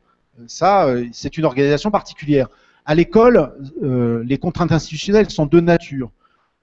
Pas trop reliées au règlement intérieur, parce que ça, à l'école, c'est facile, on s'adapte vite, on est peu nombreux, on peut s'accorder facilement sur un fonctionnement, mais quand même, il faut tout de même prendre en compte les contraintes logistiques et techniques. Donc, de ce point de vue-là, il y a des contraintes institutionnelles qui sont l'emploi du temps de l'enseignant, ces contraintes personnelles et le temps de travail. Le temps de travail n'inclut pas la prise en charge d'un matériel dont il faut s'occuper et pour lequel il n'y a personne dans le premier degré qui est là pour faire la recharge des tablettes, stocker les tablettes, les sécuriser. Ce n'est pas le directeur d'école qui va le faire nécessairement. Si le directeur d'école n'est pas d'accord pour s'occuper des tablettes, c'est à vous de le faire, enseignant dans votre classe. Donc, il y a des modus vivendi à mettre en place qui, si à un moment il n'y a pas d'institutionnalisation, ça ne marche pas. Ça ne marche pas. Et le deuxième point sur le plan institutionnel, c'est le discours. Donc, je profite de la présence de Madame la directrice académique des services de l'éducation nationale pour souligner que l'institution, dans l'expérience qu'on a documentée, soutient l'expérience, la porte et légitime les pratiques. Les enseignants faisaient absolument ce qu'ils voulaient. Mais dans la vraie vie, c'est pas tout à fait comme ça que ça se passe. C'est-à-dire que les enseignants se réfèrent au programme, se réfèrent à ce qui est écrit dans des azimuts fixés. Et dans les programmes, il n'y a rien pour l'instant, jusqu'à maintenant, là, on a une nouvelle mouture des programmes, qui, je pense, vont apporter un peu d'air justement sur ces questions-là. Le numérique existe pour de vrai et il est documenté dans un curriculum. Il faut différencier curriculum et des compétences sociales à acquérir de l'utilisation du numérique. Vous avez un programme de maths à faire ou un programme de français à faire. Si la question du numérique n'est pas soulevée dans le programme de maths ou dans le programme du français, il est légitime que vous ne fassiez pas de numérique, que vous n'utilisiez pas les technologies numériques informatisées. Un manuel, des cahiers, ça suffit. Et vous êtes dans les clous. Donc cette question du numérique a constitué jusqu'à très récemment un impensé d'un point de vue institutionnel. Et les enseignants nous le disent, c'est pas dans les programmes. Il n'y a rien dans les programmes, si ce n'est le B2I, mais le B2I, c'est juste certification de compétences, mais qui ne donne pas lieu à un curriculum. Voilà. Excusez-moi pour la longueur de la... Il y a une question. Une question sur le degré d'ouverture de l'environnement de développement de la plateforme BIC Éducation est-il libre d'accès? Alors, il y a, si je comprends bien la question, les enseignants peuvent créer des supports pédagogiques, des séances, les partager sous Creative Commons sur une plateforme et utiliser donc de la même façon, importer des séances sous Creative Commons faites par les collègues. Donc ça c'est un point de réponse. Donc on est dans la gratuité et on est aussi dans le respect du droit d'auteur, hein, bien évidemment, puisqu'il y a une modération. S'il y a des contenus qui sont sous copyright, qui se retrouvent sur la plateforme, nous, on est dans l'obligation, en tant qu'administrateur de la plateforme, de le signaler et de les retirer. Mais à cette réserve près-là, oui, bien sûr, l'environnement est fait pour le partage et la mise en commun. Ça permet aussi quand même à des éditeurs de proposer leur support, puisque en fait, c'est pas ou bien, c'est et. Voilà. Deuxième question. Alors là, je suis pas sûr de comprendre toute la question. Les réseaux mesh, comme c'est le cas de la première version du XO du programme OLPC. Oui. Opération qui était pilotée par le MIT, les gros pontes, sur les machines qui avaient distribué, qui étaient des machines à moins de 100 euros, Ouais. et en gros, qui avaient un OS, enfin, un système d'exploitation spécial, où la machine reconnaissait les machines de même nature proches. Et il y avait directement de l'échange entre ces machines. Ah oui, d'accord. Peut-être ce qui est suggéré là, c'est est-ce qu'il est possible justement de machine à machine avoir des formes d'interaction directe, sans qu'il y ait forcément le seul modèle qui soit le modèle de classe, c'est-à-dire un acteur qui pilote un ensemble de machines. D'accord. Alors effectivement, on a des niveaux d'utilisation, je dirais avec des degrés de qualification différents. On peut être en local et donc pas avoir d'accès à Internet et échanger du contenu rich media et du contenu HTML au sein de l'écosystème local. Donc ça c'est un niveau de réponse. Et puis si on a accès à Internet, il y a un autre niveau d'usage. Par ailleurs, nous avons développé une plateforme pour agréger des contenus et les rendre jouables en local. Cette plateforme est ouverte aux éditeurs et à tous les enseignants qui ont un niveau d'utilisation, je dirais, suffisamment familier et élevé pour nous appeler, nous dire, ben voilà, moi je voudrais aller plus loin. Et à ce moment-là, on ouvre les droits d'accès à cette plateforme. Donc c'est le cas actuellement avec un groupe d'enseignants de SECPA qui veut aller plus loin dans la mutualisation de support. Et tout ça se fait en bonne intelligence avec le rectorat. Ce qui me semble être un point institutionnel important à signaler. Encore. Cette tablette permet-elle de travailler sur des sites flash en ligne du type calcul? Oui. Alors effectivement, si. Alors ça c'est quand même un point. Merci de poser ces questions.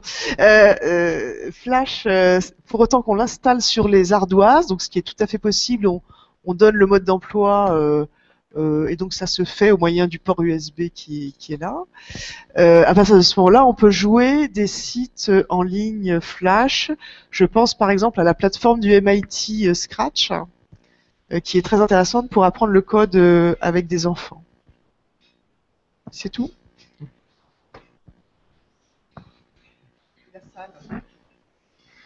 Et la salle.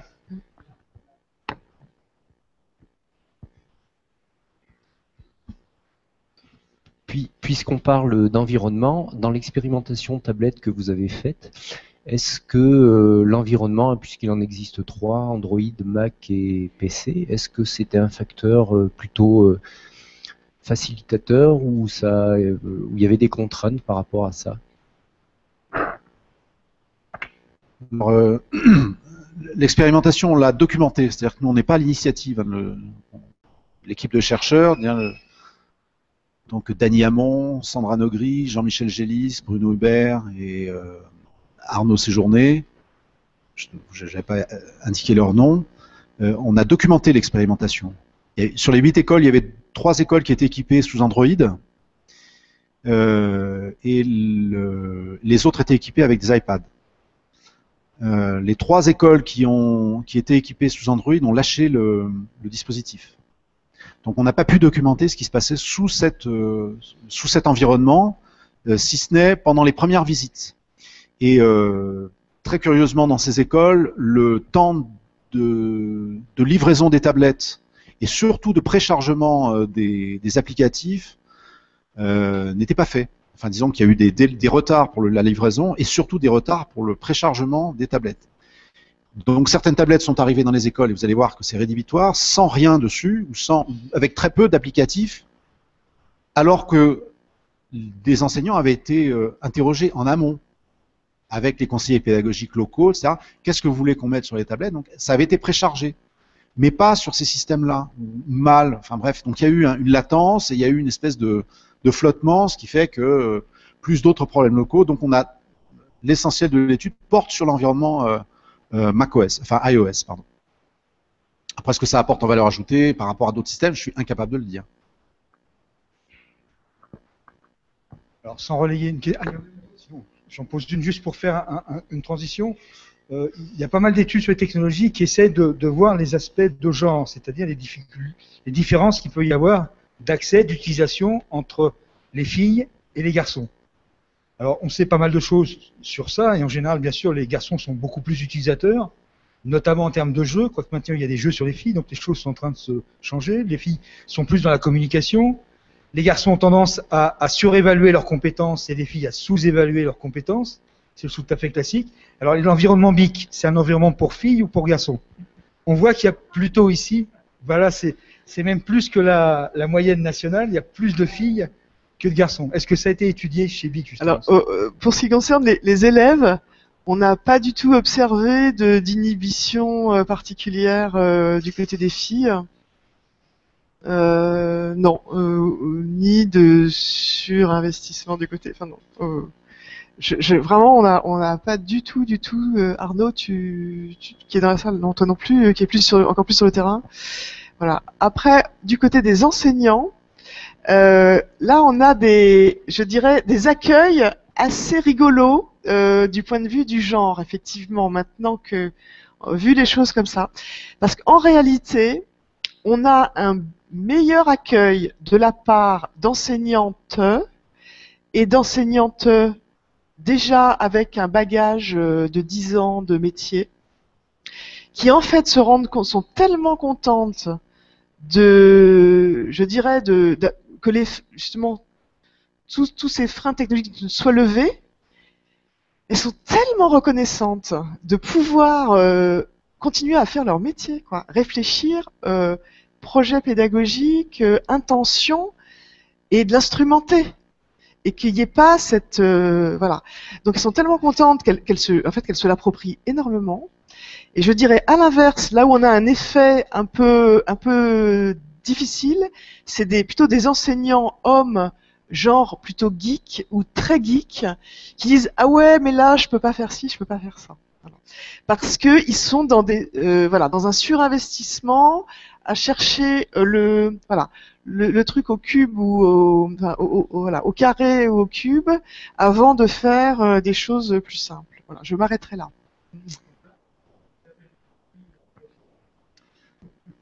Alors dans le Cantal, non, pour l'instant on n'a pas d'appel d'offres pour filles ni pour garçons.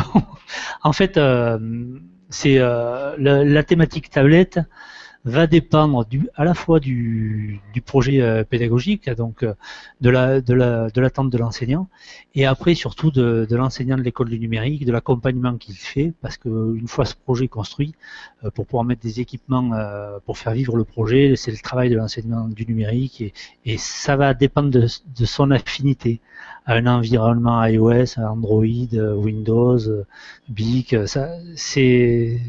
il n'y a pas vraiment de choses prédéfinies, quoi. Après, nous, simplement, on va s'adapter en fonction de l'attente de l'enseignant, quoi. Oui, une question par ici, je crois, liée à l'apprentissage de l'écriture. Oui, plus spécifiquement en maternelle, donc quels sont les atouts, on va dire, de la tablette pour les apprentissages, hormis donc le côté un peu ludo-éducatif, et donc plus spécifiquement pour les apprentissages, par exemple, du geste graphique. Est-ce que c'est pas un support qui est particulier? Est-ce que c'est pas un support un peu difficile, en particulier pour les tout petits petites sections?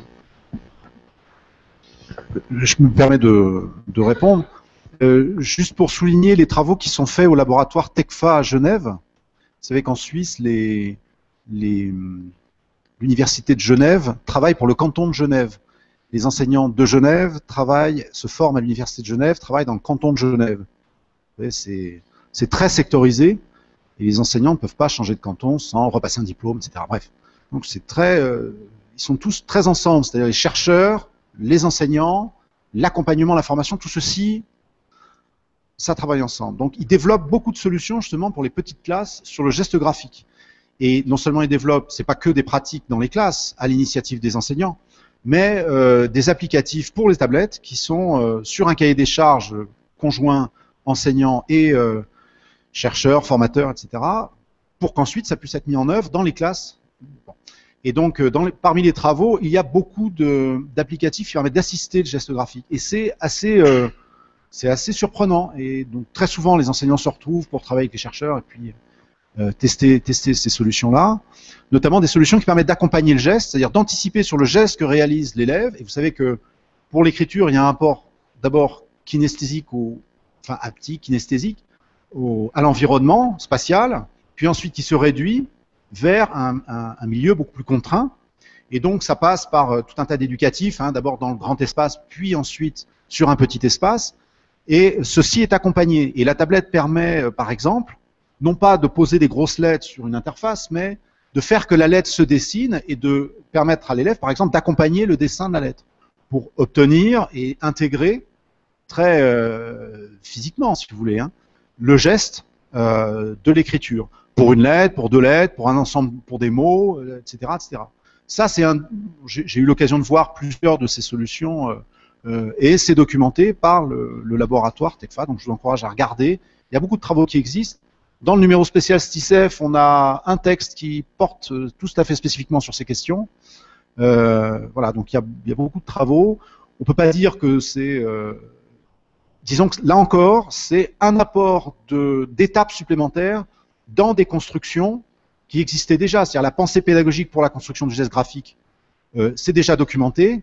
La tablette permet de nouvelles occasions supplémentaires avec finalement éloigner la distance entre le monde physique et le monde symbolique et réduit de la ligne, du cahier, etc. Donc ça permet finalement de créer des étapes supplémentaires. Voilà. J'aurais un tout petit complément de réponse concernant, je dirais, la transition vers la prise en main d'un outil scripteur. Parce qu'entre le tracer avec le doigt, qui est une des étapes, hein, et ensuite prendre un outil scripteur dans la main, il y a encore une étape. Et dans tout le processus d'élaboration de cet environnement, nous avons beaucoup travaillé avec Marie-Thérèse Zerbato-Poudou sur cette étape-là. Et c'est pourquoi le dispositif BIC, en fait, ne concerne en gros qu'à partir de la grande section, hein, et pas plus tôt. C'est pour ça qu'il y a un outil scripteur qui ensuite trouve son équivalent sur le papier.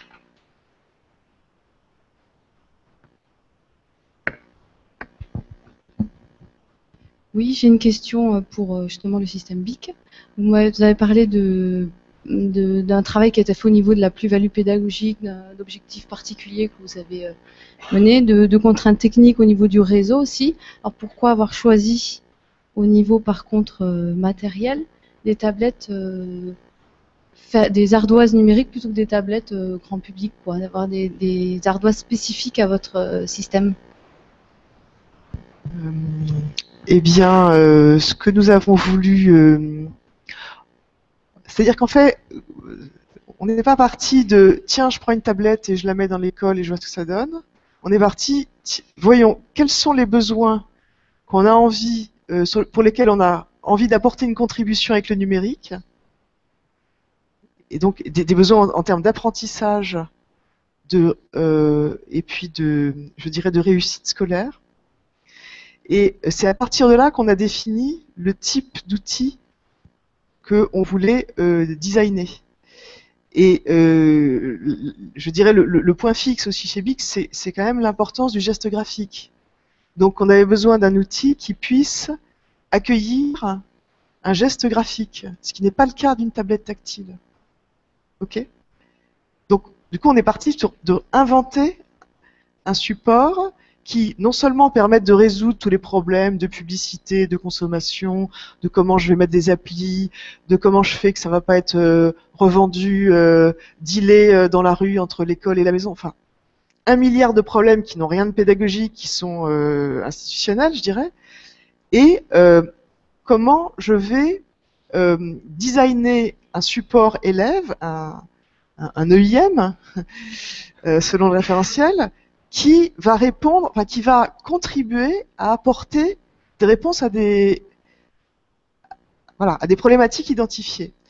Et dans les problématiques identifiées, nous on avait la différenciation pédagogique, le fait que 20% des élèves sortent de CM2 en ayant des grosses lacunes sur les apprentissages fondamentaux pour toutes sortes de raisons, le fait qu'ils aient besoin d'avoir une initiation à circuler sur Internet en étant beaucoup plus conscients, hein, en étant des digitales non pas naïfs ni natifs, mais des digitales éduqués, enfin voilà, qui soient conscients de ce qui se passe.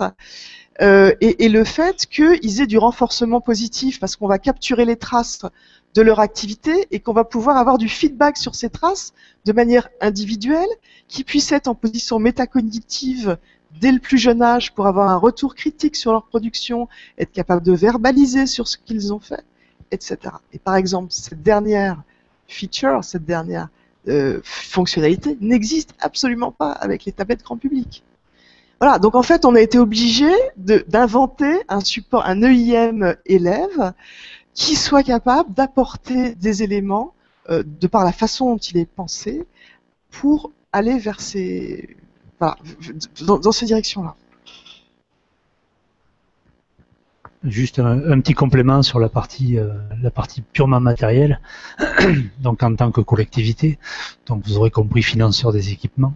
Lorsqu'on part d'une tablette grand public qui est pensée pour du grand public et qu'on veut l'adapter à un environnement école, on va être obligé de rajouter des surcouches. On va être obligé de rajouter ces fameuses applications, ces environnements de supervision de toutes ces tablettes. Et là, l'approche de BIC est complètement différente. C'est que c'est vraiment une tablette qui a été pensée et designée pour l'éducation. Et elle vient pas du grand public, elle vient directement pour ça. Donc elle embarque pas tout un écosystème qu'il va falloir faire vivre, qu'il va falloir mettre à jour. On en parlait tout à l'heure. Faire les mises à jour de tous ces environnements, c'est pesant, c'est lourd. Ça favorise l'abandon de la tablette, de le laisser au fond de la classe, parce que en fait j'ai oublié de faire mes mises à jour, il va falloir que je les démarre une heure avant la séquence pédagogique, et tout ça je l'ai pas appréhendé, parce que qui c'est qui le fait, c'est pas le directeur, c'est l'enseignant, l'approche est complètement différente. Je pense qu'il y a ça aussi à prendre en compte.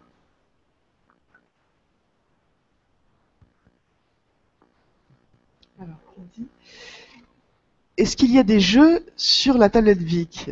Alors, y a-t-il des jeux sur Internet? Je reprends la question. Bah oui. Y a-t-il des jeux dans les supports que les enseignants font et qui peuvent importer? Ah oui. Y a-t-il des jeux qu'on peut créer avec les modèles de création d'exercices là? Bah oui. Ça, la limite, c'est l'imagination des enseignants. Et puis le degré de ludique qu'ils souhaitent mettre dans. Voilà. Si vous me permettez, juste ajouter un petit truc sur ce qu'on a pu observer sur les pratiques de contrôle. Les pratiques de contrôle qu'on a pu observer. Quand je dis pratique de contrôle, c'est-à-dire une tablette qui vient de piloter les tablettes des élèves. Il y a 2-3 éléments qu'on a repérés. D'abord, ça contracte le temps. Le temps où vous distribuez votre papier, crayon aux élèves, prenez une feuille, je vous distribue le travail à faire, n'existe plus. Avec une tablette, on pousse une tâche à accomplir, un problème à résoudre, et les élèves sont tout de suite dans la tâche. Donc ce temps est très fortement contraint. Donc ça change les choses. C'est pas forcément très confortable pour les enseignants. C'est-à-dire que ce temps un peu informel où les élèves échangent entre eux n'existe plus. C'est pas n'importe quel. Enfin, dans ceux qu'on a pu observer, ces pratiques de contrôle, c'est plutôt des hommes. Alors là, c'est plutôt genré. Et c'est plutôt des personnes qui ont des connaissances informatiques importantes, qui sont très habituées à utiliser les technologies en classe et qui sont dans une posture plutôt frontale et expositive.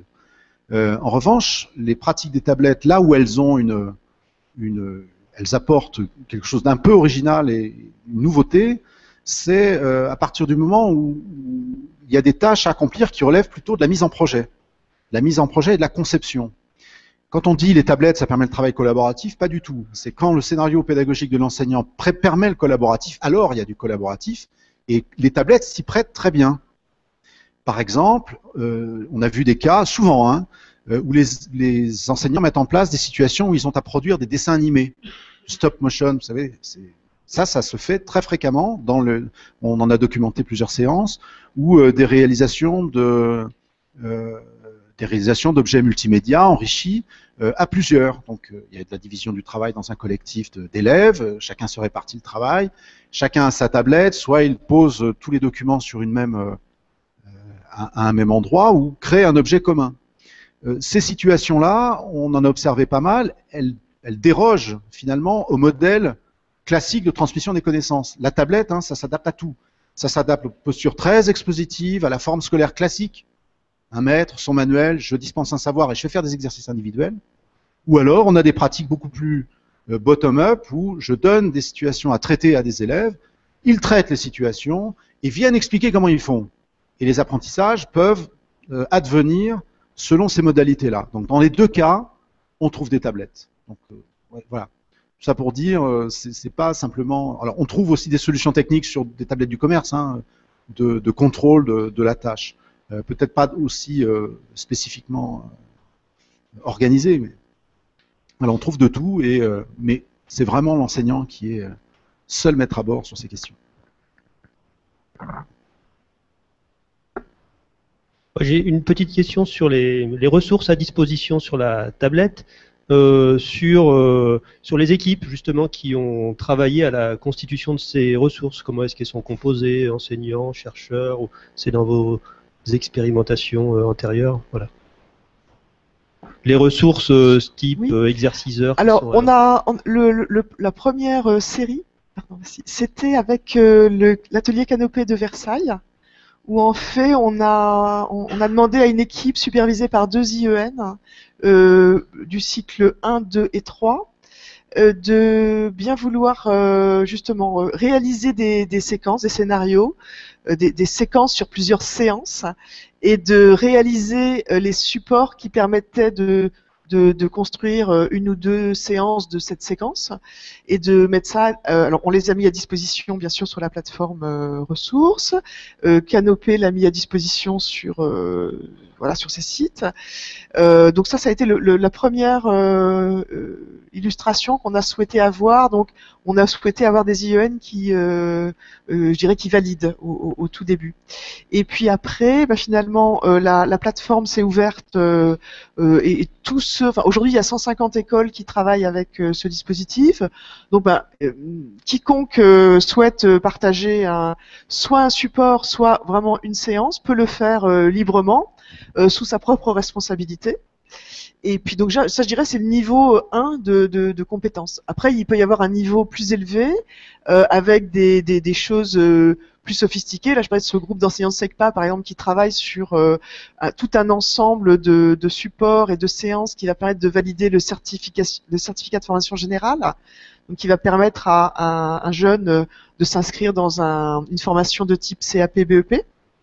Même par exemple s'il est sorti du système, etc. Donc s'il passe ce certificat de formation générale, il va pouvoir se réinscrire dans une filière pro. Donc là, ils avaient tout ce matériel, ils sont en train de l'organiser et nous leur ouvrons la plateforme éditeur de manière à pouvoir présenter ça d'une manière, parce que ça représente quand même une certaine masse de documents. Voilà, donc beaucoup de choses sont possibles pour mettre des choses à disposition sur l'espace ressources. Et pour ma part, je référence régulièrement, enfin toutes les semaines, je référence des sites avec un mot d'explication, voilà, en essayant de faire gagner du temps après aux enseignants qui voudraient l'utiliser avec le module Internet.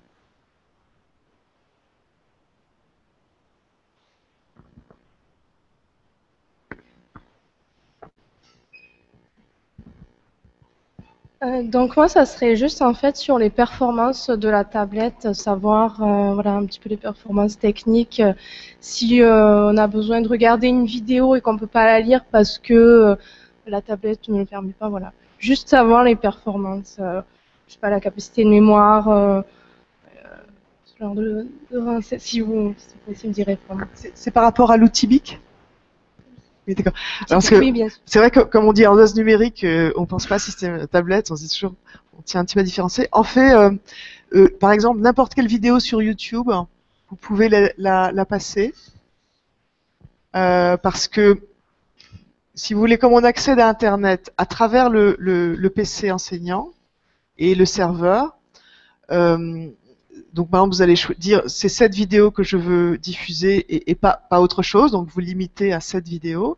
Donc, elle va être streamée sur le PC. Elle va être rediffusée dans le réseau des 6 ou des 15 ou des 30 ardoises avec un chef d'orchestre, comme on dit, qui va en fait l'envoyer par groupe de 6 de manière à ce que tout le monde l'ait et que ça ne bug pas au milieu. Voilà, donc on a prévu un petit répartiteur comme ça qui fait que on peut voir une vidéo. Donc tout ce qui est vidéo sur le web, vous pouvez mettre une vidéo à l'adresse que vous voulez, sur votre ENT où vous voulez, sur un Vimeo, sur enfin, où vous voulez, et mettre le lien dans le logiciel pédagogique et la streamer ainsi sur les ardoises.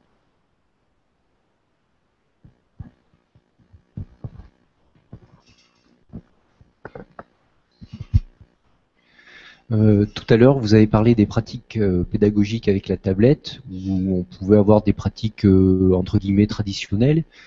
Est-ce que dans votre expérimentation, vous avez constaté le fait d'utiliser ces tablettes, des changements de posture des enseignants et des changements d'organisation pédagogique? Dans l'expérience qu'on a documentée, on aboutit à la conclusion générale qu'il n'y a pas de changement radical de pratique. On est sur des styles qui sont maintenus, mais des ajouts d'étapes supplémentaires, en gros. C'est le constat un peu général, du coup.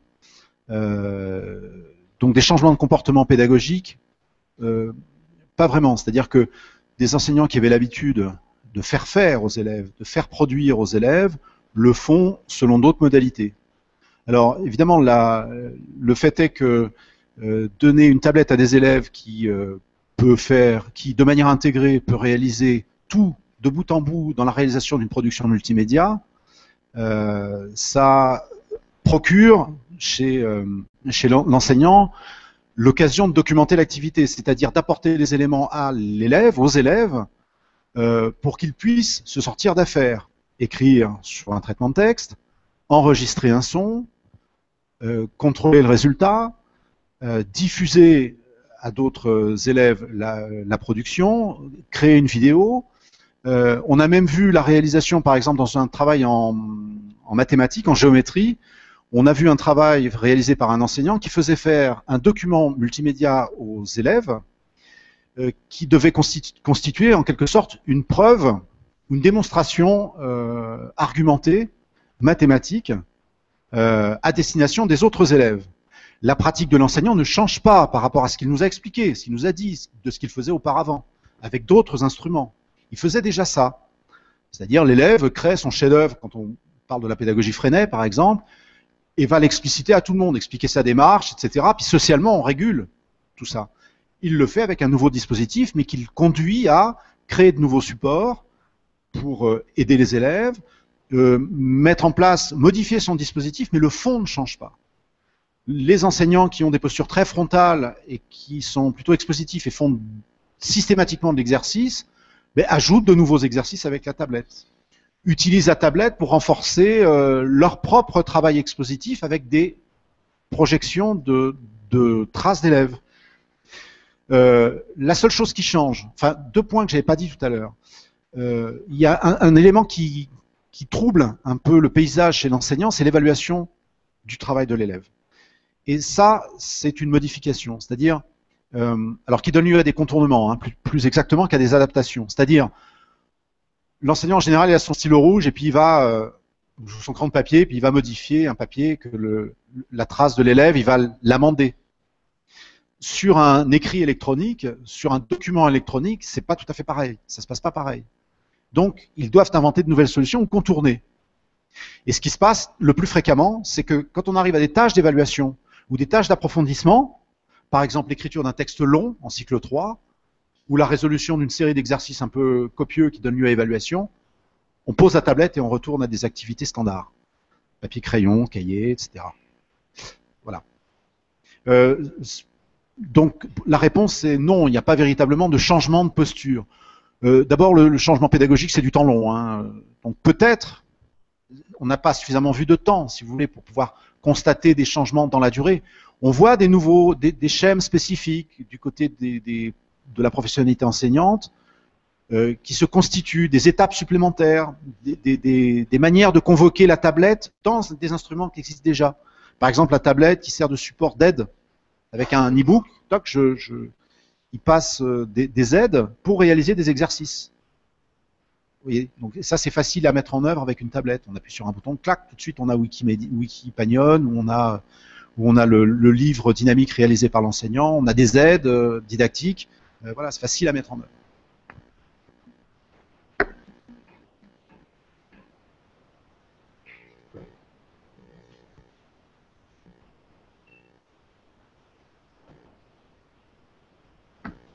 Je voudrais apporter un petit complément là sur les 2 ans complets c'était du temps déjà un petit peu plus du temps long, c'est les enseignants qui ont eu le temps d'avoir une première approche et après une deuxième approche.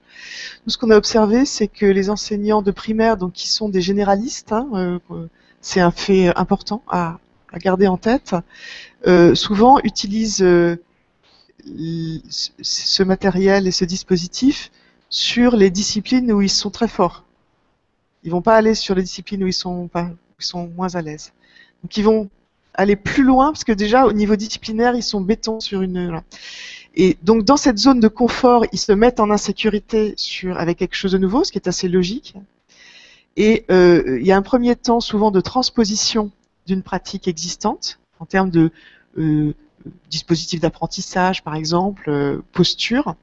Et puis on voit après, nous ce qu'on a observé, c'est des élargissements, voilà, une diversification des postures, des approches psychopédagogiques, en restant dans la discipline reine où ils se sentent à l'aise.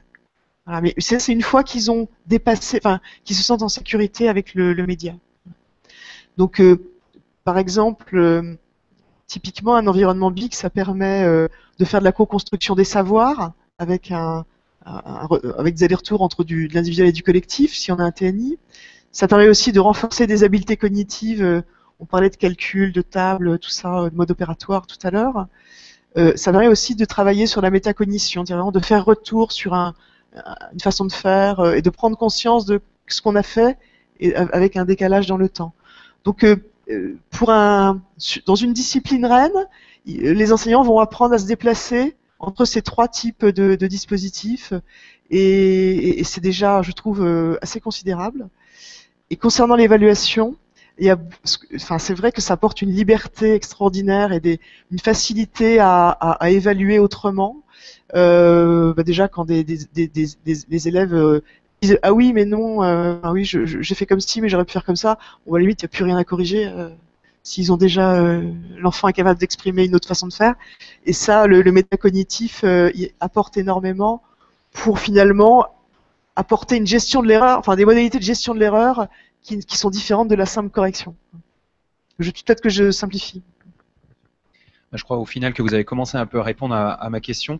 J'avais il y a quelques semaines une conversation avec une enseignante sur, c'était plus généralement sur le numérique, et la question qu'elle m'a posée, c'était de savoir quelle était véritablement la plus-value en termes d'apprentissage.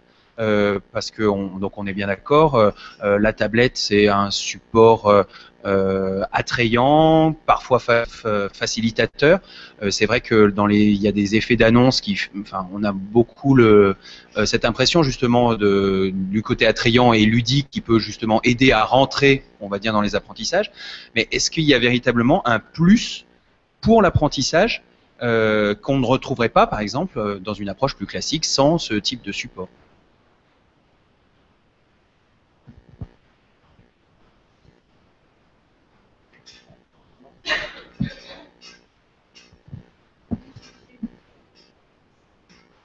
Des éléments de réponse. Simplement, ce qui m'interroge un petit peu, alors je vais être un peu provocatrice, mais donc dans le petit papier BIC, là, l'étude PISA 2013 révèle qu'en France, 20% des élèves sont en difficulté scolaire en fin de CM2.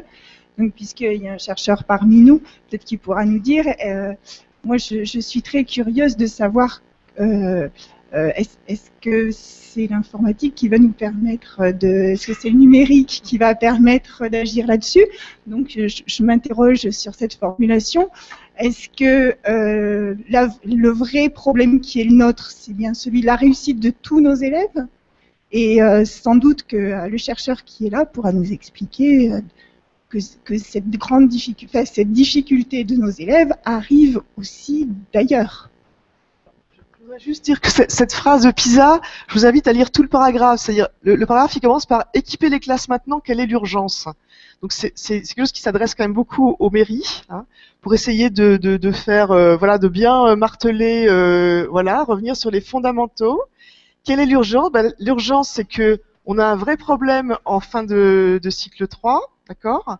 Que par ailleurs, on est 25e sur 27 en termes d'équipement, et que si on se décidait à investir dans des équipements mutualisés, ben, on pourrait au moins, alors je dis pas qu'on va répondre à tout ça, mais restaurer l'égalité des chances et le goût de la réussite, tout en qualifiant la génération montante avec les compétences du 21e siècle. Voilà, on reste sur des trucs hyper généraux, mais les constats, ils sont là, et ce qu'on a voulu faire en insistant là-dessus, encore une fois, c'est un discours qui s'adresse plus aux maires qu'aux enseignants hein, sur ce petit document, c'est de dire, mais revenons aux vrais problèmes, voilà, et pas aller faire un truc, tiens, j'ai une tablette, qu'est-ce que je vais faire avec?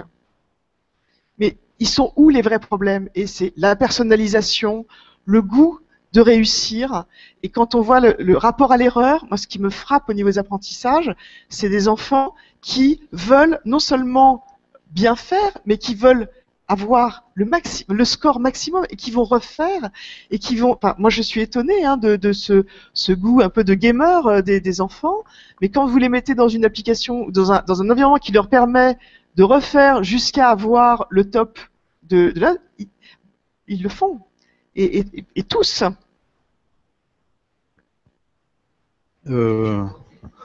Alors peut-être pour gagner du temps, si quelqu'un vous dit que les 20% de gens qui sont en échec, c'est le chercheur va vous dire que c'est grâce au numérique qu'on va changer, il faut qu'il change de métier, c'est pas un chercheur. Hein. Voilà, donc juste 2-3 points. Alors peut-être je vais être tant pis. Hein. Alors on est face, c'est un instrument de communication et c'est un instrument marketing, hein, qu'on soit bien clair là-dessus. Et vous allez dans 2 semaines ou 3 semaines retrouver la même chose avec le nouveau rapport qui vient de sortir de PISA sur le numérique et qui dit que la France dépasse la moyenne, la médiane ou je ne sais pas quoi de l'OCDE sur ses compétences blabla informationnelles. Sauf que certains collègues sont en train de regarder de très près les données qui ont été utilisées dans la dernière étude PISA et qui fait des corrélations un peu hasardeuses entre les taux d'équipement et les réussites scolaires. Et on sait très bien que ça n'a rien à voir. Et vous avez tout à fait raison. Voilà, c'est exactement ça. Mais alors, à cette table, vous avez quelqu'un qui vend un produit et vous avez quelqu'un qui est sur de la recherche. Vous savez que dans la recherche, c'est pareil. Vous avez 2 approches. Une approche plutôt analytique qui mettra une cause et un effet. Donc, pour répondre à monsieur à gauche qui dit quelle est la valeur ajoutée précise, on ne peut pas dire quelle est la valeur ajoutée. La valeur ajoutée, c'est l'enseignant, avant tout. La valeur ajoutée, c'est l'enseignant. C'est-à-dire que la pédagogie, c'est des rapports humains. C'est des rapports humains dans des contextes. Et que les contextes varient d'un endroit à l'autre, d'une école à l'autre, d'une famille à l'autre. Évidemment, il y a des grandes variables sociales qu'il faut prendre en ligne de compte. Il y a des grands déterminants qui sont largement documentés. L'enjeu aujourd'hui, il est multiple. Je ne suis pas tout à fait d'accord avec ce qui a été dit tout à l'heure, c'est-à-dire que l'enseignant, c'est un bricoleur. Et depuis toujours. Alors, pas depuis 1835, on dit, voilà, l'enseignant, c'est celui qui domine le manuel scolaire. Guizot, vous voyez, milieu du 19e siècle. L'art du maître, c'est la maîtrise du manuel. Sauf que depuis, ça a évolué. Les pédagogies actives du début du XXe siècle montrent que y a des instruments partout, il y a des outils, Freinet parle d'outils, et puis c'est des bricoleurs. Donc on prend plusieurs outils et on en fabrique un nouveau, on fabrique un instrument et on va instrumenter une activité. Et on a un point de vue et on a une idée de ce qui est le mieux-disant pédagogique pour des élèves.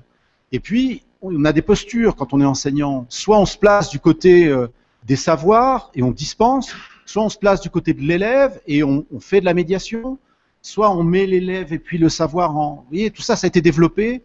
Donc, bien entendu que non. Le numérique n'est pas la solution, c'est pas la panacée. Ce sont des instrumentations nouvelles. Nous, on documente les pratiques, justement pour montrer à la fois les difficultés, mais les potentialités et les pistes à suivre. Et le rôle de la recherche, c'est aussi de documenter les fabricants, quand ils veulent bien nous écouter. C'est aussi de documenter les collectivités, quand ils ont bien envie de nous écouter. Et de documenter l'institution éducative quand elle a bien envie de nous écouter.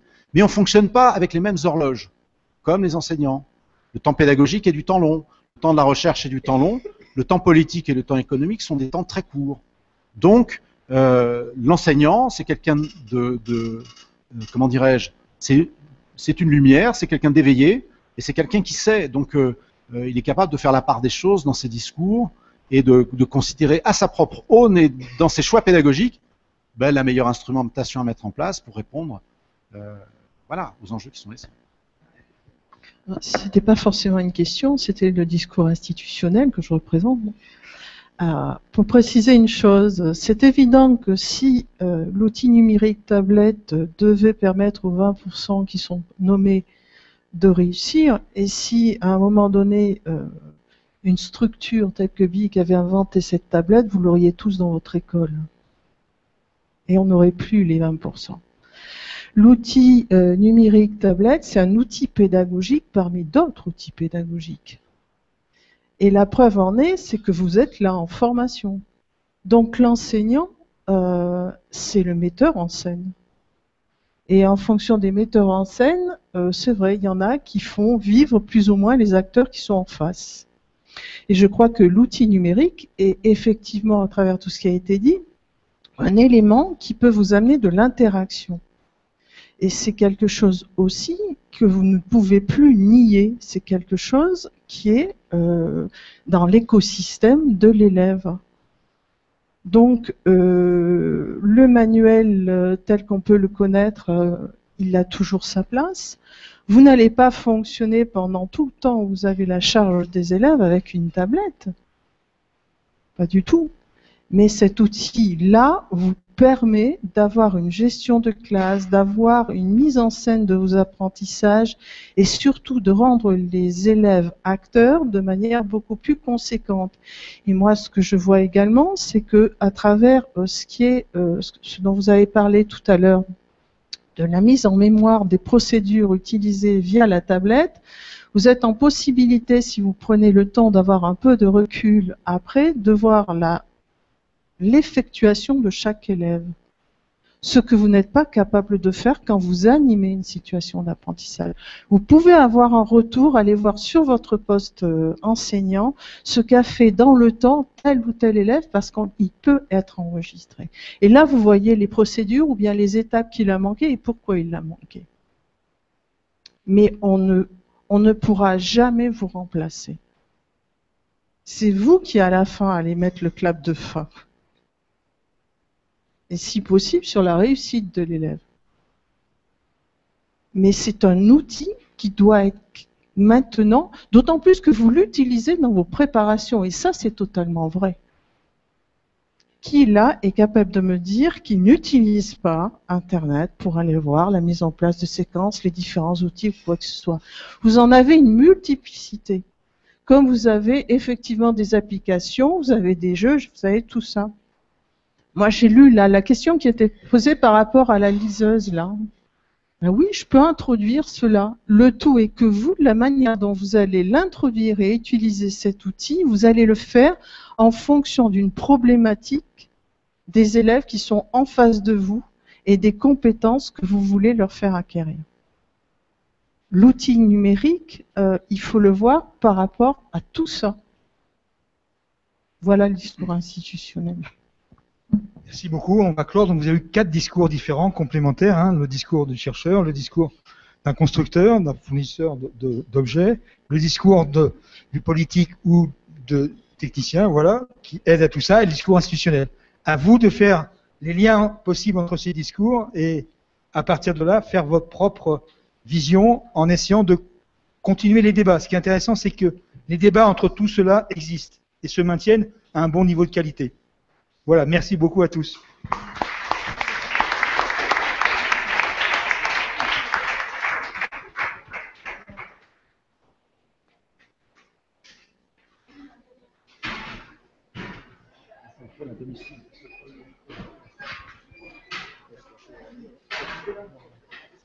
C'est coupé.